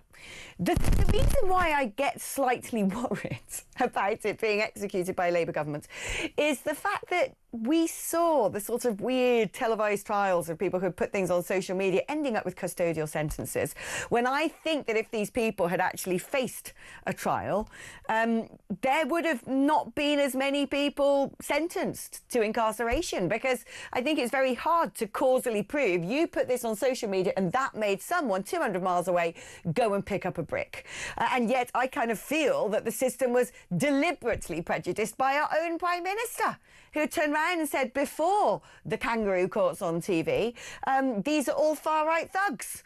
This is what has caused these things to come to pass. And I think about that judge who sat there with a wig, just bang, sentencing everyone to prison over and over again. And I think, didn't he have a sense that this doesn't feel right to me? This is what I worry about, you know, because this decision, and again, this is potentially the argument for jury services, because we bring our own sentiments and our own political bias to the table, don't we? You know, if you're on the left, you probably think there's nothing to see here. What is the right screaming about? If you're on the right, you're like, these people are dangerous. What have they got up their sleeves next? Which is the whole purpose of a jury system. It is supposed to sort of take that natural prejudice that we all have. We can't sort of detach ourselves from it. Very hard to do. It's to make sure that that is sort of inoculated against. Anyway, I want to hear your thoughts on that, because, you know, listening to Danny Shaw, you just think there's logic to this. But when you listen to David Lamb, you're like, wow, no, there's not. So keep your thoughts coming in. Let's do the same now with the budget and the ongoing spat between the OBR and the Treasury, because officials at the OBR told the Treasury Committee on Tuesday that leaks over the fiscal statements, which include a proposal over mansion tax, income tax, ISAs, pensions. Briefings about the state of the public finances weren't helpful. The OBR weren't really enjoying the fact that the sort of mood music, the stage setting was being done when they were sitting there going, really? And I don't know. Nigel Farage has reported Rachel Reeves to the Ethics Committee. The Tories are reporting her to the Financial Standards Authority. Everyone's trying to sort of find the smoking gun. Did she or did she not do something that technically was not allowed? Even political editor of the BBC, Chris Mason, turned around and said today, come on, the briefings out of the Treasury have been for a long time that the finances are in a mess and that's why we're going to have to make hard decisions. Maybe that isn't very truthful. I don't know. I think this is going to play out for a lot longer. But I want to introduce you to our next guest, Will Hutton, political economist, because I have a feeling we're going to have a slightly different angle on this debate than the one that I alone would probably provide, which is also important when it comes to balance and fairness. Will, thank you for coming on the programme. First of all, let's talk about the protocols. Whether observed whether Rachel Reeves has done something that fundamentally would jeopardise her position, regardless or not whether certain people might think it was cricket or not. Has she actually done something which is, look, that is actually beyond the pale as a cabinet minister? You can't do that. You've misled the public. Off you go. No, I mean, I think it falls far short of that. I mean, gosh, what a mess. I mean, that's the first thing to say. I can't remember. I mean, I've been reporting on and watching budgets for over 50 years, and this is the one that I think is the standout one for kind of this kind of conversation. Nearly a week later, incredible, really. And here we are, it's Tuesday, it's 6 days ago, and actually, we're amazing. But I mean, she can argue, and she does argue, that the public finances were in a mess and she needed this fiscal buffer and she's going to have to raise taxes, and she warned the country that was what she was going to do, and she's going to stand by that. And there are elements of the budget that were pretty bloody good but no one's noticed, and the cost of living stuff and all the rest of it. And I personally, I don't think I mean, what do you think? I mean, do you think that that Richard Hughes, the chair of the OBR, should resign because the institution he inherited had the wrong O for putting kind of documents into the public domain? I mean, it's a cock-up, but no one died. And as for Rachel Reeves resigning, I mean, I think that's far-fetched, and I know all her enemies wanted to resign. I mean, did she mislead the public? I mean, I certainly, as a commentator, when she kind of spoke from the Treasury in the first week of November, saying that the broadest shoulders had to carry the most pain, and the weekend pay was going to wash with the fact that there was going to be a tuppence rate income tax. Like everyone else, I put two and two together and assumed that's what she was telling us, she was warning us about. In fact, she knew when she spoke that she had tax revenues that were buoyantly offsetting the growth that the OBR had warned her that she wasn't going to get. And so that the situation, although serious, wasn't serious in the sense she had to put an income tax. And a whole bunch of folk, me included, kind of ran with that ball until we were disabused by a leak to the Financial Times on the Thursday. And that whole episode, that 4 or 5 days, is kind of, I mean, is it a hanging offence? Should she resign? It's a really interesting one. It's so interesting, Will, because I was sitting here with Marc Francois over the weekend, and he was sort of saying, she's got to go, she's lied to Parliament. And so I said, hold on, let's try and find the smoking gun. And so I used good old Grok because it's able to sort of scan everything in the public domain quite quickly. And I said, what has she said since November about a black hole? And what I found was evidence of her talking about there was a black hole, we've closed the black hole, but no actual her saying to Parliament, we've got this black hole. So therefore, I don't, and I'm saying to him, be wary, because I'm not sure there is the smoking gun here. But on the other hand, what I think is very clear, and it's in line with what Chris Mason said, and indeed what you've sort of intimated there, is we were all labouring under the, mind the pun, under this sort of understanding that we had big problems in the economy. The word sort of black hole, the idea there was still a black hole or a growing black hole was definitely the forefront of everyone's minds. I don't think I was alone in that. And so it's where did that come from? You know, because I don't think she said in front of Parliament, I'm going to need to raise taxes because of this. I couldn't find evidence for it. Now, it's up to those who want to see her swing to do that. I did the same thing, actually. Right. You can't find it. I mean, I she couldn't didn't find say it. Yeah. She didn't say it, and consequently, her many enemies are going to kind of. That's the hard reality they're going to come up with. It's almost like a sort of, you know, what we're doing right now is judging political spin.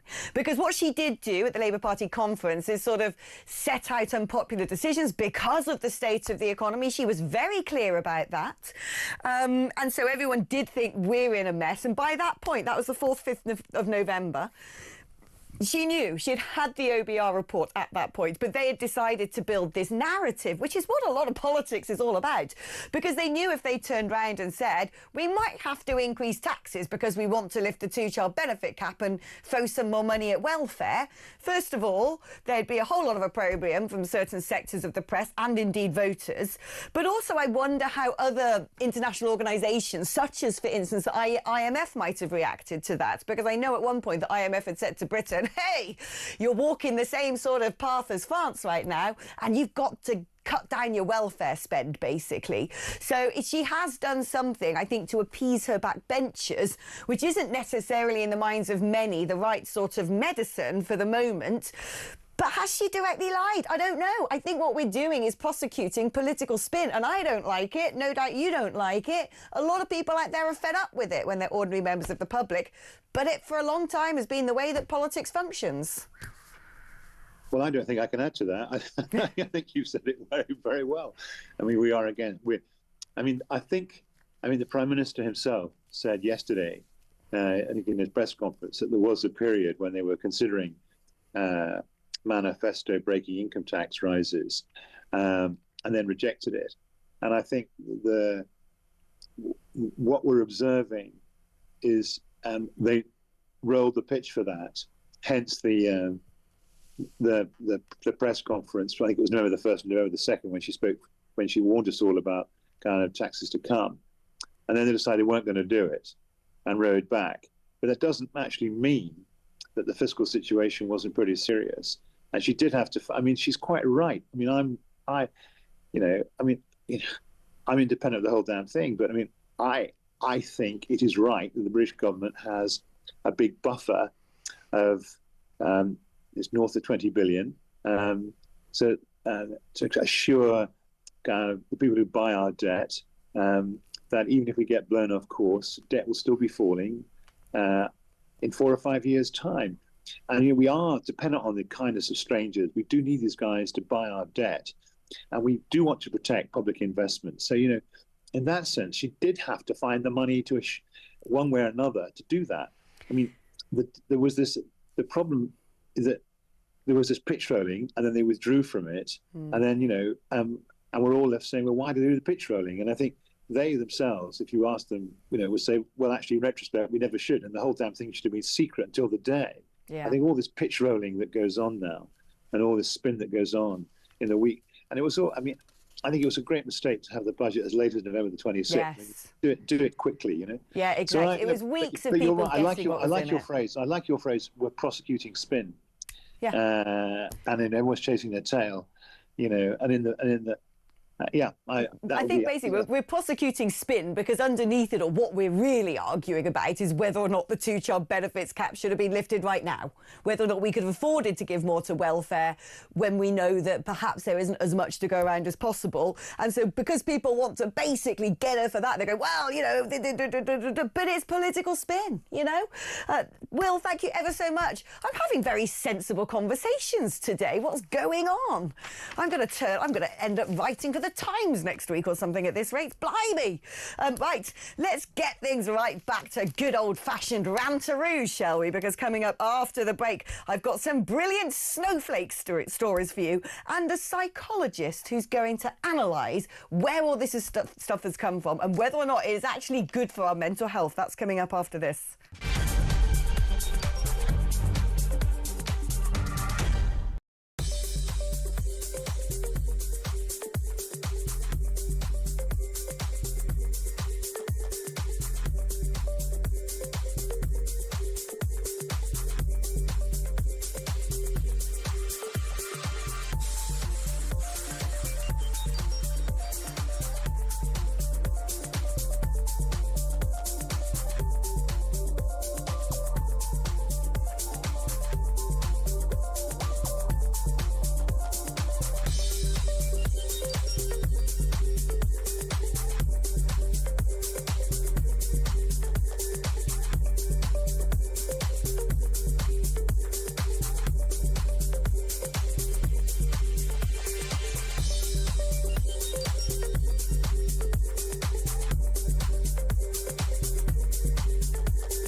Across the UK, on DAB+, on YouTube, on your mobile, and on your side.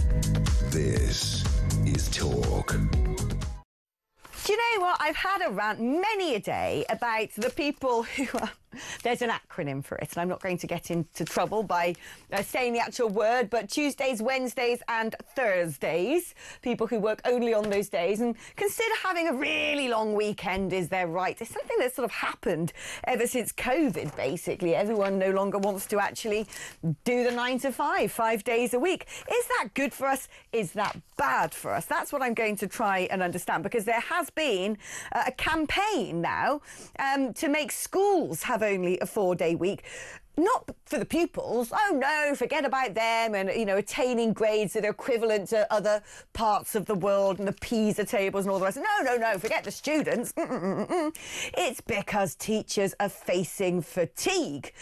Oh right, teachers who have to work with, oh yeah, nice little kids who have 6 weeks off at summer. I'm not saying that there isn't all this marking that they bang on about, but from about 3 o'clock, they're done for the day, aren't they? And they can go home. And how long does marking take? I don't know. The teacher's always moaning about it being so hard. And I'm like, is it? Is it? Maybe it is. I've never done it.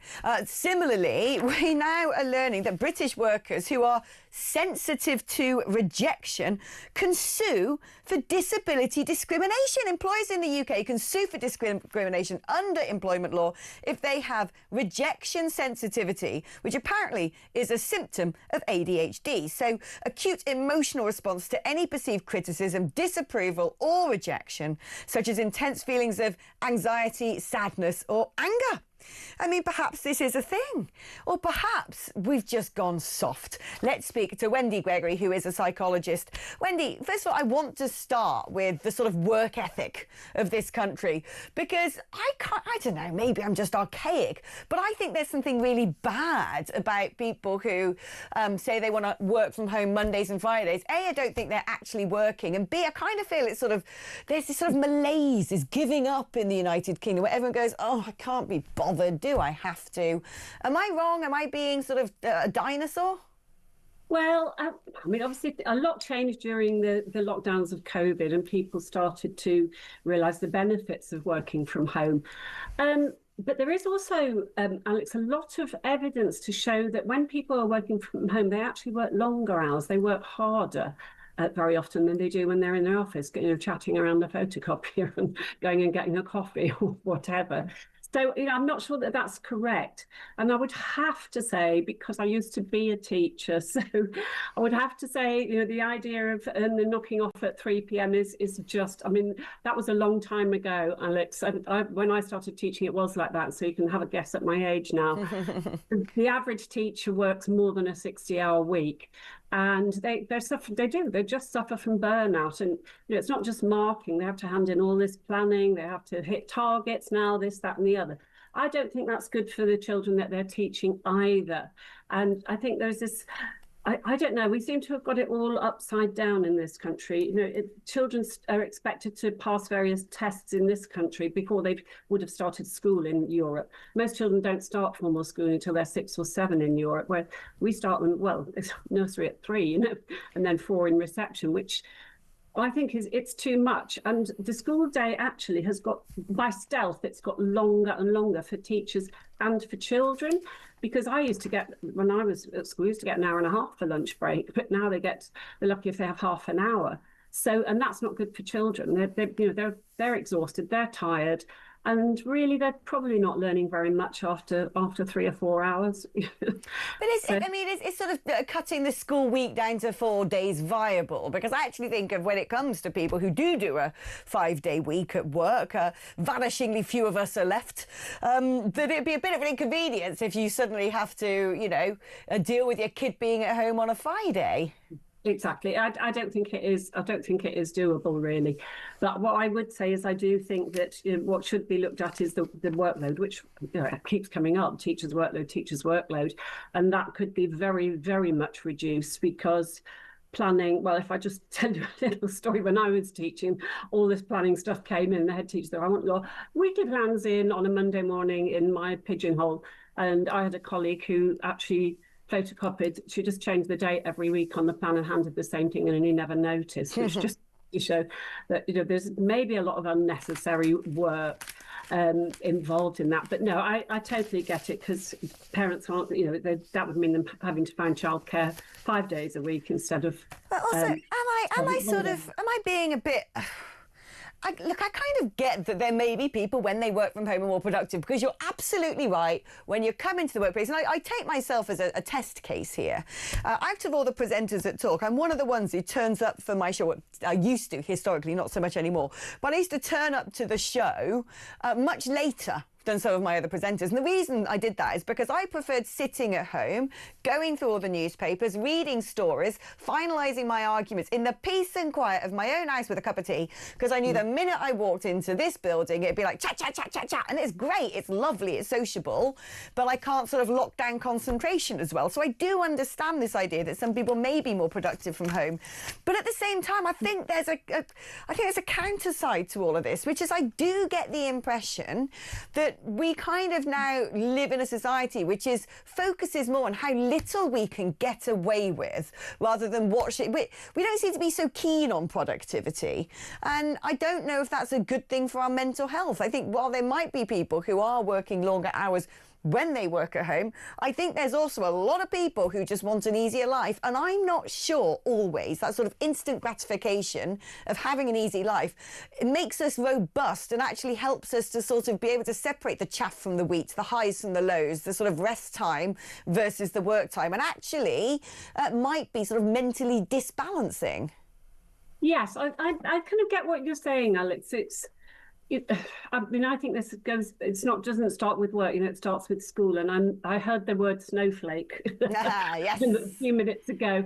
And, I do believe that children are growing up without resilience because their problems are all solved for them. Their parents, immediately jump in if there's any kind of problem or drive them around, act as taxi drivers. And, that has happened. And I think that's got to have a knock-on effect into their working life. If they're used to if I tell you another little anecdote, but I won't use the exact language said because it might be wiped off air. But I think this was years ago. I was watching on TV something about work placements, and in schools, lots of kids have like a work placement for a week or 2 weeks out in the real world. And this was I don't know what it was. It was a factory or something in Yorkshire, and it was a real burly Yorkshireman that was the boss. When they walked in, he said, "Right, listen to me." He said, "I don't give a fiddler's about your preferred learning style or how you identify sexually." He said, "As far as I'm concerned, you come in on time, you do what I tell you, or you can F off."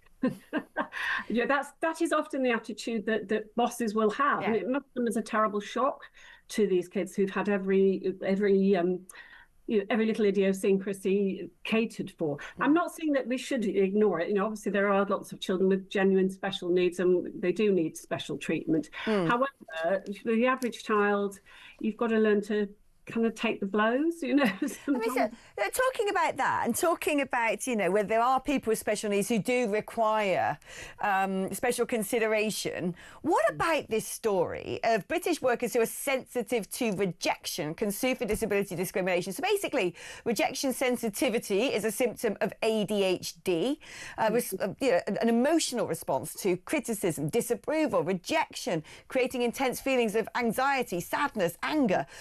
My worry about this is, I think all of us are somewhere on that spectrum. And given that diagnoses for actual ADHD, there's a long waiting list, and whether or not, all of them are true, I don't know. But I think there are many people sitting out there going, well, I've got rejection sensitivity. I know I have. I hate being criticised. I'm the sort of person that if I think I've upset someone, even if it's a tiny, trivial thing, it will hound me for days and days. I'll get like a knot in my sternum. I'm a particularly emotional person, I think, more emotional than you average. And I also sort of, a incessant twiddler, and I need to do crosswords while watching films, and I've got multiple tabs open in the computer of my mind at all times. I'm pretty sure if I took this to someone and said, "Do you think I've got ADHD?" that quite likely someone might say yes. But I don't believe the response to these things need always be to sort of have to bend over backwards for them. Have an understanding of them to some degree, yes, but I just feel there's this massive overdiagnosis right now with mental health conditions, which ends up becoming a bit of a pathetic fallacy, so to speak. Everyone thinks that they've got a mental health condition now. Everyone always had since time immemorial, and people had to crack on with it. Yeah. I get what you're saying again, Alex. I found this article actually really, really confusing. I had to read it through 3 times before I actually saw why the tribunal found in his favour, and it was actually because his special need wasn't taken into consideration during the disciplinary process. It wasn't actually to do with it was just complicated. All kinds of things were thrown in. He had a hernia and so on and so on. I mean, you're absolutely right. Nobody likes being rejected. I don't think anyone in the world likes rejection. Of course we don't. However, in somebody who genuinely does have ADHD, it's very, very intense, and it actually can sort of paralyze them, and they can't move or do anything because the rejection has such an effect. But I also agree with you about the overdiagnosis, because I think every client I've been sent in the last, or referred to me in the last probably 6 months now, has a diagnosis of either ADHD or ASD, autistic spectrum. Unfortunately, Wendy, I've got to let you go now because I'm massively running over time, but a really fascinating conversation. I'd love to pick it up again at some point in the future. Wendy Gregory, a psychologist there. We're going to take a short break now because when we're back, very quickly, we're going to be going through all of the sports headlines.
Big news coming this December. Our talkTV app is moving to the Talk app.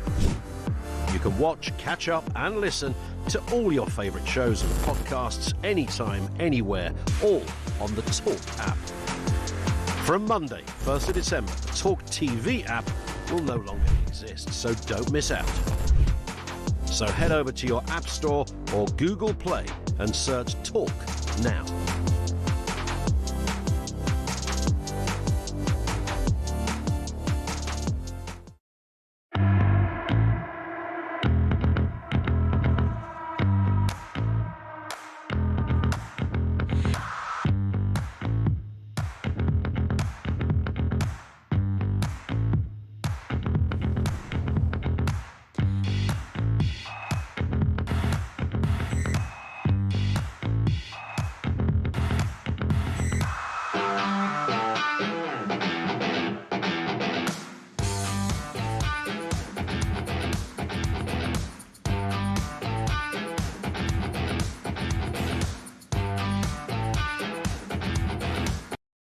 Across the UK, on DAB+,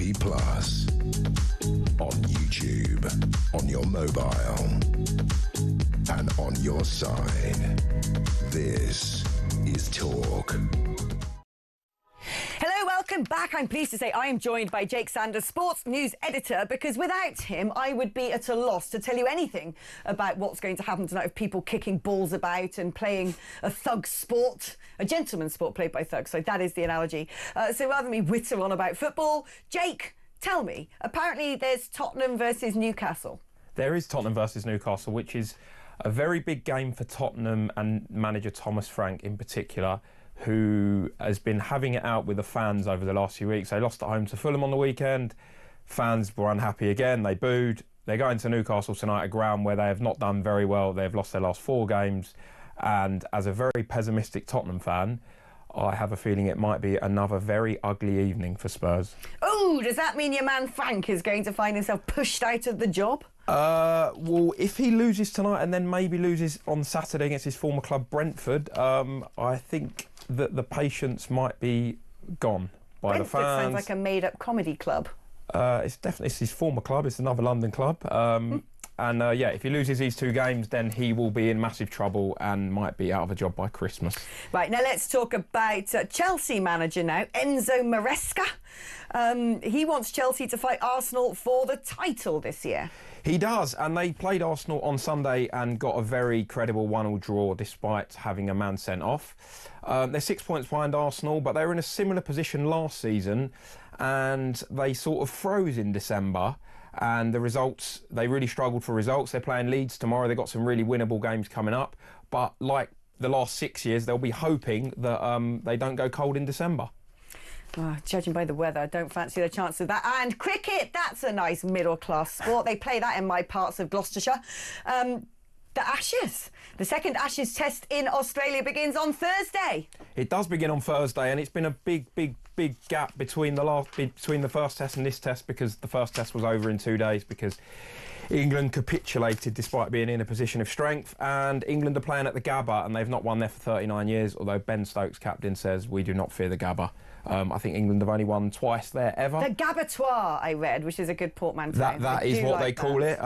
So England need to turn it around, because if they lose this test, then they will not be winning the Ashes, because they'll be 2-0 down with 3 matches to go, and England will probably not be winning 3 matches in a row because they've not won a single match in 14 years. Well, there we go. How very positive. Thank you ever so much to Jake. We're going to take a short break now. Don't go anywhere, because there's still 1 more hour of drive to go. We're going to be digging back into those jury trials and back into the fictitious game that led to the police report banning Israeli fans from that match at Aston Villa. Lots to come. Don't go anywhere. See you in a mo.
across the UK, on DAB+, on YouTube, on your mobile, and on your side.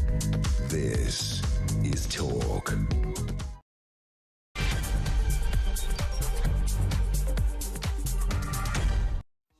Hello there and welcome back. The final hour of Drive with me, Alex Phillips. It's been a pleasure having your company until now, if that has been you. If you've only just joined us, where have you been? You can go back to the beginning and get all of the opinions, the common sense. And actually, I'm not going to lie, we've actually had a sort of very sane and balanced programme. Yes, I've done a little bit of ranting on the side and a bit of mild hysteria sprinkled about and a little bit of right-wingery. But I found myself almost at times defending Rachel Reeves' budget and defending Bob Lammy's... Bob Lammy? Who's he? Who's Bob Lammy? Just invented him. It's because I'm speaking to Bob Neal in just a moment. David Lammy's decision to reduce the number of trials by jury. And I'm like, I think something's gone wrong. I've had a nice, relaxing time back home in the Shire, and I've forgotten how to be angry at the world. Dag nabbit. But anyway, let's continue down the same vein, because it's always good to actually try and dig out the truth. Let us not lower ourselves to the common denominator of our foes and always attack everything that they do just because we perceive them to be in a different tribe. Perhaps sometimes we can be a little bit more balanced and a little bit more circumspect before we draw our conclusions. Because it's interesting. The moral of the story is this, and I said it earlier. Something got me thinking. It was Tom Slater's post on X where he said, imagine if a Reform government or a Conservative government had flown these ideas up the flagpole, we're going to reduce the number of trials that happen in front of a jury. Or, you see that funny social media post you put up? You might end up in prison for that. People would be saying this is a tyrannical regime. These people are fascists. They're autocrats. This is utterly terrifying. And yet, you know, if that was me and it was a Reform government doing these things, I'd probably think, well, they're my people. I trust them. So fine. And so I think we've got to be careful when we look at things. That I'm not saying that throwing people in prison for social media was ever okay. I still fundamentally think that that was utterly disgusting and appalling and dystopian, which is probably why now, when I'm looking through the eyeglass at what David Lammy is proposing, I'm like, whoa, what are you doing? They're getting rid of justice now. They got rid of democracy by cancelling elections, messing about with a plebiscite. Now they're going to get rid of justice. These people are absolutely bonkers. Because it's kind of come from the same people who chucked Lisa Connolly in prison. But when I was speaking to Danny Shaw earlier, it was like, maybe there's a point. Anyway, let's see whether Sir Bob Neal, KC, former chair of the Justice Select Committee, thinks that actually, well, this could expedite things in the judicial system, which is much needed, and the backlog is worse than tinkering about with when people have a trial by jury, or if this is an absolute abrogation of responsibility, a stake through the heart of the centuries-long, millennia-long British justice system. Sir Bob, thank you for coming on the programme. Where do you stand on this fundamentally? I'm somewhere in the middle, actually, Alex, because I agree. I think there is balance on both sides. We do have a really strong attachment to jury trials in this country. That's really important, and I want to preserve that. But it's equally fair to say that if justice is delayed for so long that it takes years, sometimes up to 2029, even 2030, for a jury trial to come on, that's not just either for defendants or for victims, because justice delayed is justice denied too. So I think what David Lammy is trying to do, though I don't disagree with all of his conclusions, is trying to strike a balance, and he, I think, was taking on board the recommendations as to Brian Leveson. Now, Brian Leveson is probably one of the most experienced criminal judges in the country, so I think we shouldn't dismiss what he says. I do think David has got it wrong in some areas. I think he has gone too far, and he's putting too much weight on the impact that reducing jury trials would have. It will make some difference to the delays in the system. There's about 80,000 odd cases in the backlog, and that's completely unacceptable. But the real problem is that the system hasn't been funded properly for decades, and that's happened by governments of all parties, to be frank. It goes back to when I was practicing as a barrister, long before I went into Parliament. So it's been around for a long time, this problem, and it's been building up. It was made worse by the pandemic, but we still haven't got it down again. So there's other things that we need to do as well. We need to get Crown Court sitting actually to their maximum capacity. And again, because the Treasury has got in the way, no government has done that. There's about capacity for 139,000 sitting days, we call it. That's days when you've got a judge with or without a jury and a courtroom to get them in. At the moment, the financing is only there for about 106,000. So first step will be to get the money to sit to the maximum. Second thing is you've got to have lawyers available to do the cases. It's a real problem that because we haven't, frankly, kept legal aid fees in particular up to the levels that you get in the private sector, lawyers are not doing that sort of work. They're going elsewhere. It's a marketplace. Now, given that the costs of the legal system are tiny in the overall scheme of things, of government expenditure, as a Conservative, I don't want to waste public money, but this is tiny. It's a fraction of a fraction, less than 0.1%. Some investment there, and what is something, after all, dealing with the liberties of the individual and redress for victims of crime, that would be money well spent.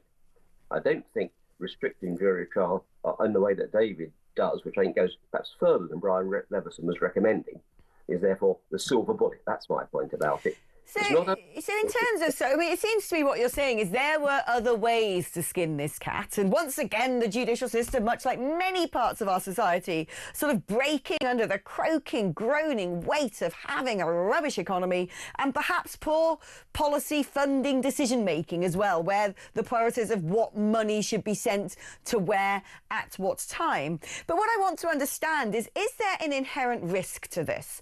Because there are people who say, blimey, the Magna Carta enshrined the right to a trial by jury. You can go back even further than that into the ancient world.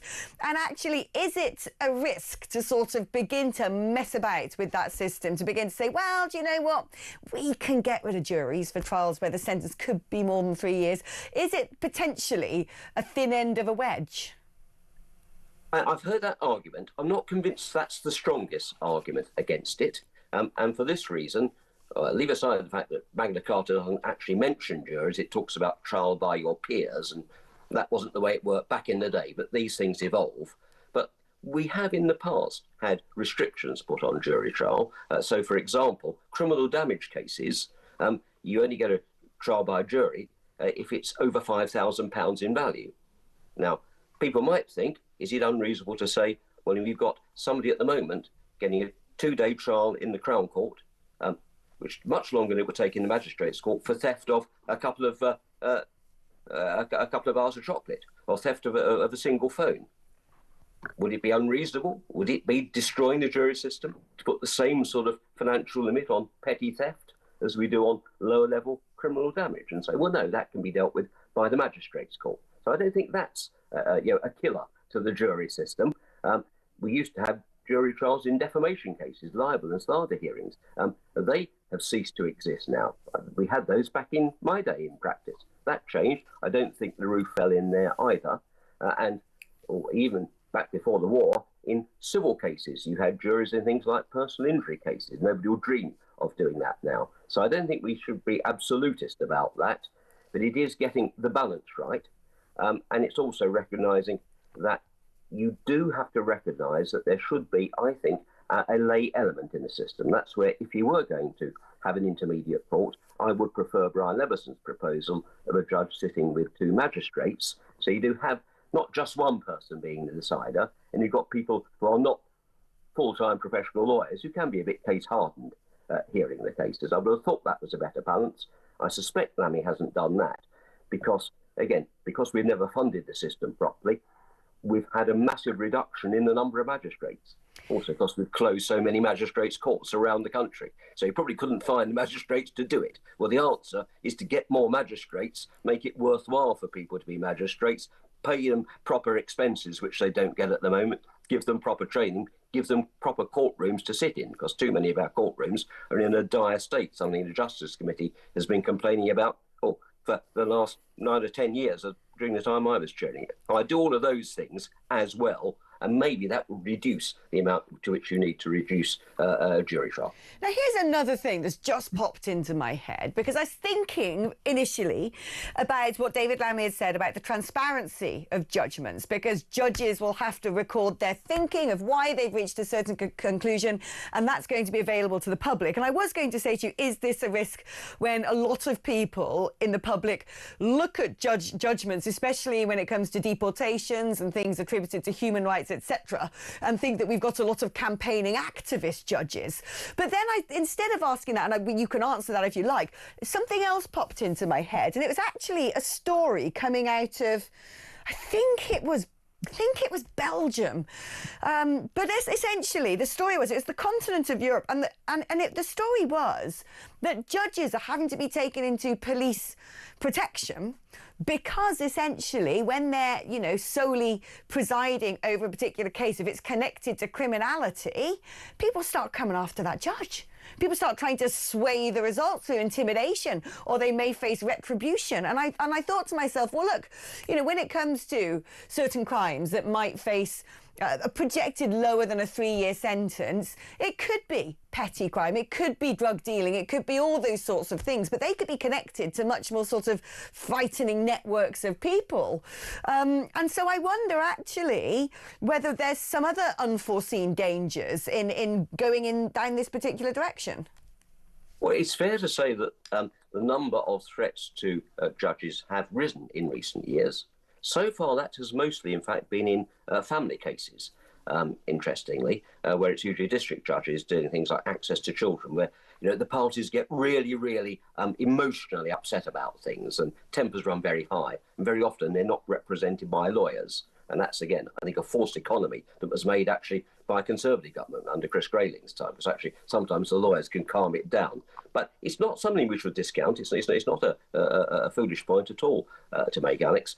When I was doing serious criminal work, the risk was nobbling the jury. Quite a lot of cases back in the day when the jurors had to have protection when it was gangland crime or other organised crime. So there is a risk. I think it's easier, of course, to protect one person than it is 12. And of course, judges are professional people, and you know they're much less likely to be swayed in some ways. But again, it's not something to be discounted. All of which is why I'm inclined to say, although I'm not going to rubbish everything that Lammy is saying, and I certainly don't rubbish what Brian Leveson said, I think he's putting the cart before the horse in bringing forward these proposals before he's had the second part of Brian Leveson's review, which looks at efficiencies in the system. Right. And before he's done the obvious things, like putting in that money for the extra sitting days, seeing what we can do to get more lawyers available to try these cases. Let's do that first before we then start going down this route. I don't rule these things out completely. I don't think you should ever say never when you're trying to get cases on so quickly. But you've got to join it up in a way which, not for the first time, perhaps with this government, hasn't been done. Yeah, very interesting points made there. And of course, it comes after the budgets where it seems that a lot of spending priorities are now decided. Sir Bob, Neil, Casey, thank you ever so much. Really good to have a sort of a balanced, interesting, in-depth and erudite conversation about this. Because like I said, you know, normally I'm sort of a bit more polemical than this, aren't I?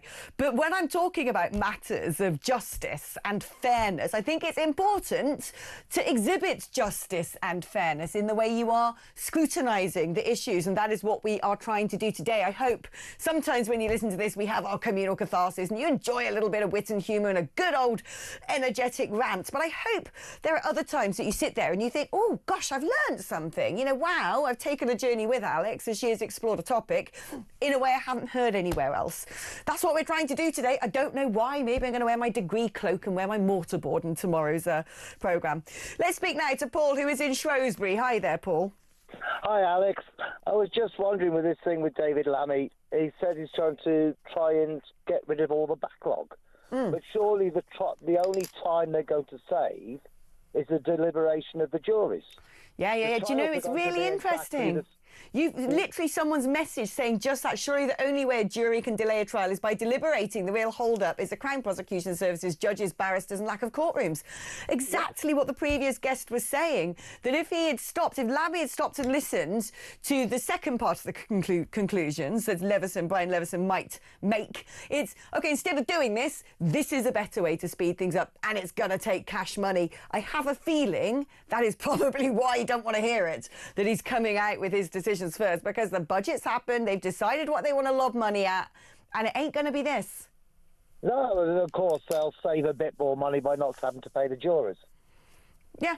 Well, I suppose so, but also if the alternative when it comes to cutting that backlog is to pay better fees to criminal lawyers so they do more CPS work, if it's to pay to have more sitting days in the Crown Court, 106,000 up to the potential 139,000 we could have, if it all comes with a price tag, which it does, it seems to me the decision's being made where we're not going to put the money into it, because of a black hole. Because actually we've put money into other things that we consider bigger priorities. You know, maybe that's why. I just think this Labour government, to me, talking about juries and judging, seems to be constantly trying to evade judgment because they don't want to show us quite how socialist they are, because they know it's not very popular. Well, this is true, but you did mention at the very start of your show that one of the mad socialists was Hitler. But he, of course, was a national socialist, so he was extremely right-wing, not left-wing. Yeah, I never understand this sort of right-wing versus left-wing. It seems now we're just like this blob or this blob, and if you're like that, you've got to agree to everything else in this drop-down menu. And I try to pivot away from that. You know, just because I like Brexit doesn't mean I have to also agree to all of these things. And it doesn't mean because I happen to be someone who nominally is on the right, if we're going to use that word, I have to hate everything that the Labour Party say and do. Sometimes they might do something half decent. God willing, it would be nice if they did. Paul, thank you ever so much. That was Paul in Shrewsbury. Or is it Shrewsbury? I've always said Shrewsbury. Is Paul still there? I want to ask him. Yes, I am. It depends on which side of the river you're from. Oh, is it? What are you then? Are you Shrewsbury or Shrewsbury? I'm not a native, so I'm Shrewsbury. Oh, Shrewsbury. It was originally called Shrewsbury because back in the Middle Ages it was spelled Shroes, B-U-R-Y. Oh, interesting. So was Shrewsbury. So who came along and ruined it? So originally it was Shrewsbury, but when they, excuse the expression, bastardised the name into Shrewsbury, a lot of people now call it Shrewsbury because it's spelled S-H-R-E-W instead of S-H-R-O-E-S. I didn't expect, actually, Paul, for you to have such a brilliant and comprehensive answer to my question. Thank you ever so much, you brilliant and erudite man. Paul in Shrewsbury. Well, you know, potato. Let's speak now to, actually on that, before we go to Graham in Peterborough. I don't know if this is folklore or if it is indeed true, but my understanding is Bristol used to be Bristow, B-R-I-S-T-O-W, Bristow, and it was because of the West Country accent, Bristol.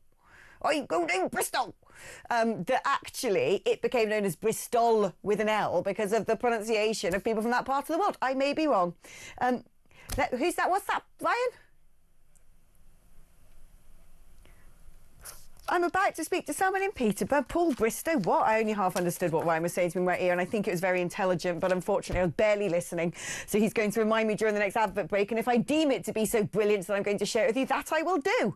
Graham in Peterborough, hello there. Yes, Peterborough, formerly known as Mead Hampstead. Well, I love this. Well, forget the rest of the show. Let's just do the etymology of British place names. I mean, that is actually the sort of weird stuff I could wormhole on for a long time. Now, the subject, Lammy's proposals. You know, it will turn us into a dictatorship if you look at all the. It's probably been said before. All the countries where dictators took control, juries went out of the window. By the way, but Graham, I mean, I get what you're saying, okay, but are we potentially emotionally loading our interpretation of what is happening because we think they're a scary bunch? If this was being done by, I don't know, Rishi Sunak or Nigel Farage, would you be as alarmed? Oh, crikes. the left would go, like they say, would go absolutely bananas. They really would. I mean, we did have, if you always look back in history, you will see things. We had a chap called Judge Jeffreys, and he was the Lord Chancellor under the James II. And after the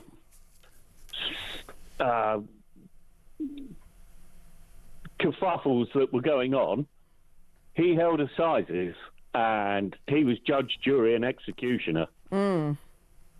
Very, very sinister. Well, you're basically comparing someone like Lord Hermer in the modern day to Judge Jeffreys. Oh, yeah. Oh, yeah. In fact, Lammy too. Oh, all of them. It's history repeating itself. Do you know, you may well be right, Graham. We are prosecuting this topic all day today, and I find myself in the middle. And I do find myself wondering how much of my own political bias I'm bringing to the table as I assess whether or not I am for, against, or lackadaisical about what David Lammy is doing, or terrified. Graham from Peterborough, and this is what Ryan was trying to tell me. He's very clever, is Ryan. He was saying, in Peterborough, the mayor is called Paul Bristow. It's like some sort of strange mallet of etymology going on. Factoids and etymology. Who could like anything more than that combination? So do you know what? If you've got a factoid about etymology, no, I'm being serious, right? Look, I know you normally have people who sit in here and sort of want to shout and moan and keep things a little bit more, I don't know, accessible. But unfortunately with me, I do like a little bit of, you know, sophistication and learning and scholarship. So let's talk about interesting facts about place names, because I bet you've got them. And I didn't mean to do this. This wasn't my intention. Like, I want to know. So this is, right, coming from Gloucestershire. Gloucester is Gloucester.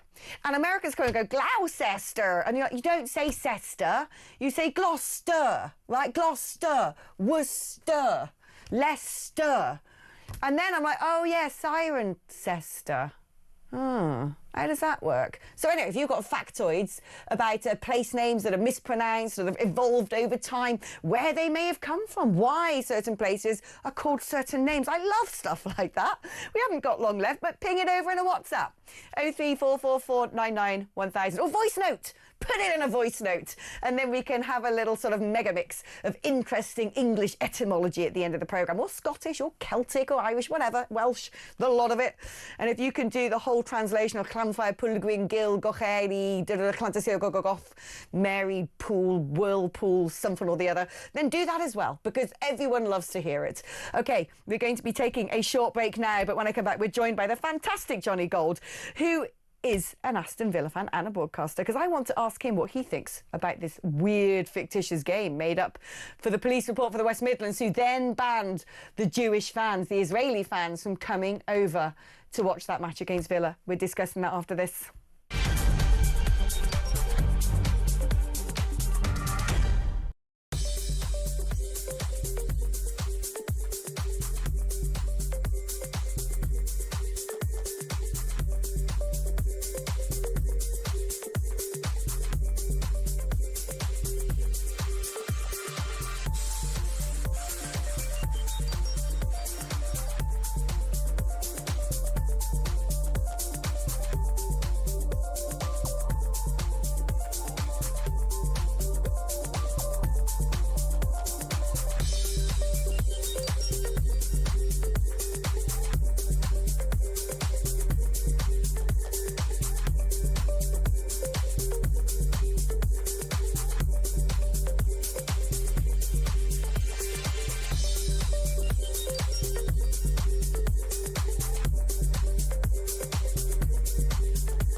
Big news coming this December. Our talkTV app is moving to the Talk app. You can watch, catch up and listen to all your favourite shows and podcasts anytime, anywhere, all on the Talk app. From Monday, 1st of December, the talkTV app will no longer exist, so don't miss out. So head over to your App Store or Google Play and search Talk now.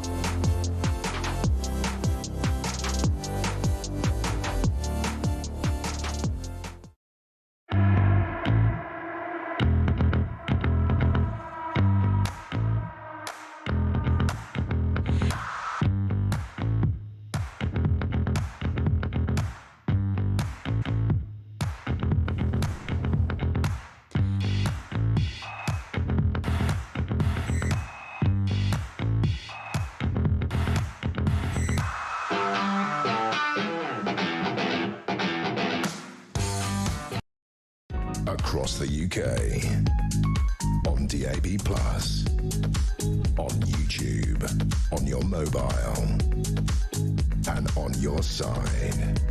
This is Talk. Oh, you ready for this? Ryan has got well into this. He's been on Google. He's getting all the facts about etymology. So here we go before we talk about serious matters, although this is a very serious matter. It is a matter of study and national pride. Oxford, from the Anglo-Saxon, quite simply means ford of the oxen. Now, if you were to analyse and slice and dice names in the Cotswolds, Stow, Wold, I think... Is it Chipping that means a marketplace, or Stow? Wold, I think, means a hill. Brock, when you've got a Brockhurst, Brockworth, that Brock is a badger in Old English. But if you go about the country, the influences are different. So we were talking about the Cesters and the Chesters, which has the Roman influence, comes from castra, the old Latin meaning a fortification. But when you start sneaking up the east coast of the country, which got battered by Vikings, you suddenly find their footprints etymologically on place names. So Thorpe, for instance, Scunthorpe, comes from Old Norse meaning an outlying farmstead, and by or be, as we'd say Grimsby or by, again the Old Norse meaning a village. So there we go. Look at it. Ham, or the hams out there, comes from a hamlet, I believe. I can't remember which language. Mike in Gloucester is absolutely right. If you're from Gloucester, there's a place O-V-E-R that Gloucestonians would call Uver, but if you're outside, you would say over. Of course you would. Keep those coming in. I can see a few stacking up, and I can't wait to get my teeth into that. Right.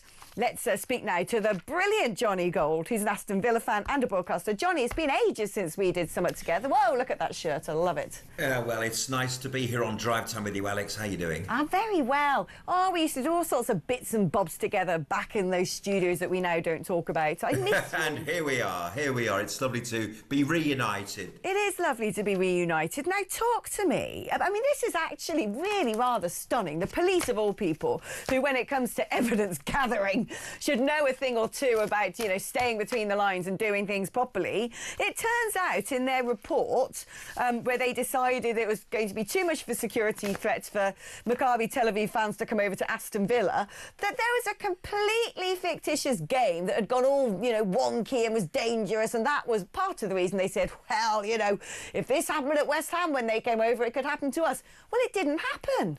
That's shocking. Yes, it's absolutely awful, and I've learnt a term called internet scraping, which is apparently the reason why it ended up in the report. Yes, there was a 2023 conference match between West Ham and Maccabi. No, there wasn't. In theory, West Ham probably would have won that game, but not even the Pools panel verdict would have attempted a home win on that one, because it never happened.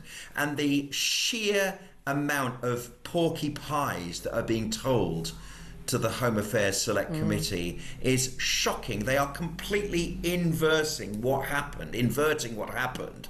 They said that Jewish Israeli fans went into Muslim communities and attacked them. That did not happen. They said that a Maccabi fan threw a local into the canal. It happened the other way round. I spoke to someone yesterday who talked about, and he wouldn't sort of go any further, but he was beaten badly in Amsterdam in that awful game in which Ajax played Maccabi, and his friends ran to their hotel rooms basically for safety to try and get out of the danger. There was a WhatsApp group with 900 locals on it with the term Jew hunt about it, so that all the evidence of this was faked, and that the local MP and his community gamed the authorities to arrive at this disgusting decision. I want to know who's behind this report, right? Because if someone says to me, you've got a very important job, we're going to make a really big decision that's going to make national headlines, justifiably so, we need to make sure we've got this right. Tell me why. Create a report showing, you know, all the potential risks, a proper fleshed out risk assessment, if you will. Who goes and does that by, I don't know, sniffing about on social media?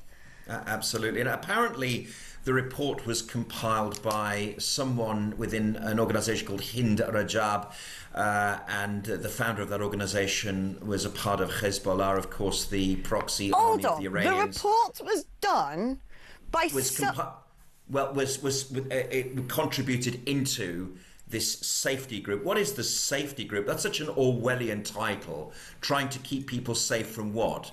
The Maccabi fans weren't even there, and there was still 700 police there to protect us. I walked freely around the stadium for 2 hours before. I can't believe, being as a Villa fan, it was just an act of defiance just to walk around as a Jewish person. When I've gone to Villa for the last 50 years or so, it's not been as a Jewish person, it's been as a Villa fan or as a Brummie. You know, and my family goes back 2 generations or 3 generations in that part of Birmingham. My grandfather was a Holocaust survivor and set up his typewriter shop next to Aston Station on Lichfield Road. We have a real connection, a deep connection with Aston Villa. And I've got to tell you something, Alex. I'm very sorry to say this, but my link with the club, at least, not the players and not the team, I always support the Villa, but my link with the club itself has been loosened by this really sad episode. It would be. Of course it would be. I mean, yeah. I would be, putting myself in your shoes, I would be heartbroken. Yeah, you know, there's heartbroken. nothing I love more than good old Gloucester Rugby Club, because I'm from Gloucester. And if they suddenly turned around and said, well, you know, those people who voted Brexit, bit fruity, them ones, they better not be able to come into the stadium, I would hate them.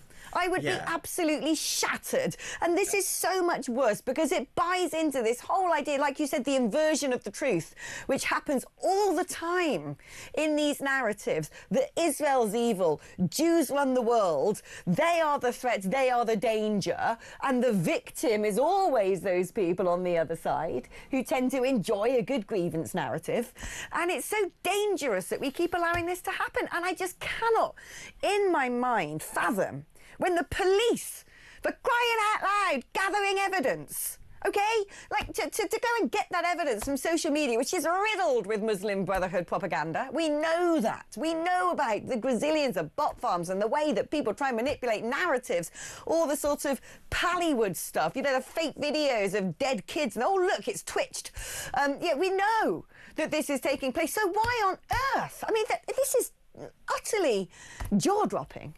Yeah, and they're killing their own community because, well, first of all, I refuse to be intimidated by going to Villa Park. I will continue to get off at Whitton Station and walk round the Aston roundabout there towards the back of the North Stand and what is now called the Doug Ellis Stand, and walk into the Trinity where I normally go. I will continue to do that. In fact, I'm going to Brighton tomorrow for our away game. I absolutely refuse to be intimidated. People are talking about Villa like many clubs leaving their area. Everton left Goodison Park to go across the Mersey, and for Villa to perhaps move into the city centre. I absolutely refuse that. The stadium is a beautiful example of Victorian architecture, and in the tradition of English football, it keeps on developing. Whereas, what have the Muslim community done to Aston? They potentially making it into a no-go area for everybody else. What else is there in Aston apart from game time. There's no reason to go there and sample the culinary delights of Pakistani or Bangladeshi food. They've never produced anything for the area. Only Villa stands out there in its constant evolution and development. Shame on them. I think it's a disgrace, and I'm really sad for Aston, and my family go back there to about 1939. Oh, it's heartbreaking. It's sad. Yeah. It is. This is where I must admit, Johnny, that, where I live now is so insulated against all of this stuff. It's a part of the world that just hasn't changed for centuries and centuries. It doesn't live at the sharp end of things. But when you are from a town, a city or a suburb that has real-time changed, unrecognisably in front of your eyes, the pain runs deep. Johnny, thank you ever so much for joining me. Right, when we get back, we're going to be rattling through all the headlines that are going to be in The Sun tomorrow with the Deputy Head of News, Will Barker. But I want to read out some of these because I want more of these to come in. This is really good. Sticking in the neck of the woods of Villa and the West Mids, Soiley Hill is now Solihull in the West Midlands. The most widely accepted theory is that the name comes from Soiley Hill, or a muddy hill, which describes the sticky, clay-rich ground around the original settlement. Soiley Hill. You can see how that becomes Solihull in the local accent. Local accents have played a huge bearing on pronunciations as well. South Sea used to be called Croxton Town. Mr. Crockton, who owned the land. And any place name with ford, e.g. Guildford, is because it straddles a stream or ford. I love it. And actually, do you know what I'm going to look at during the advert break? There are so many place names in London connected to winemaking. You're like, why? Because back in the sort of medieval Renaissance period, before we entered a particularly chilly period that we're still in now, FYI, global warming and all that, before all of that, it was so warm in the United Kingdom, before it got all cold, that we used to grow loads of wine around here. I'm going to see if I can dig out those place names for you and tell you after the break.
Across the UK, on DAB+, on YouTube, on your mobile, and on your side.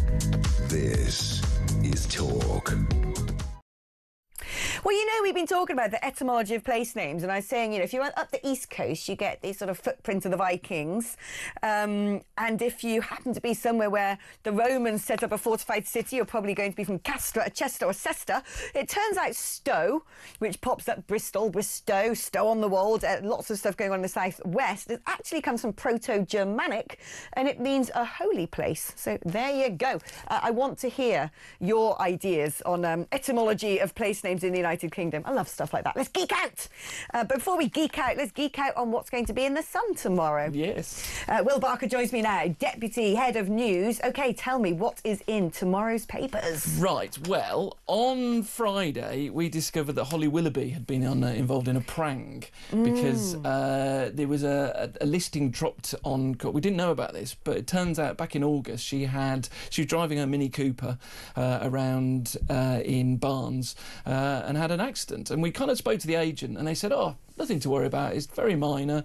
So we kind of ignored it. I think we ran something in the Sunday paper and then we left it to the court case, which was today. Turned out that she'd broken a motorbiker's neck, which was kind of a little bit more sort of shocking than we thought it was going to be.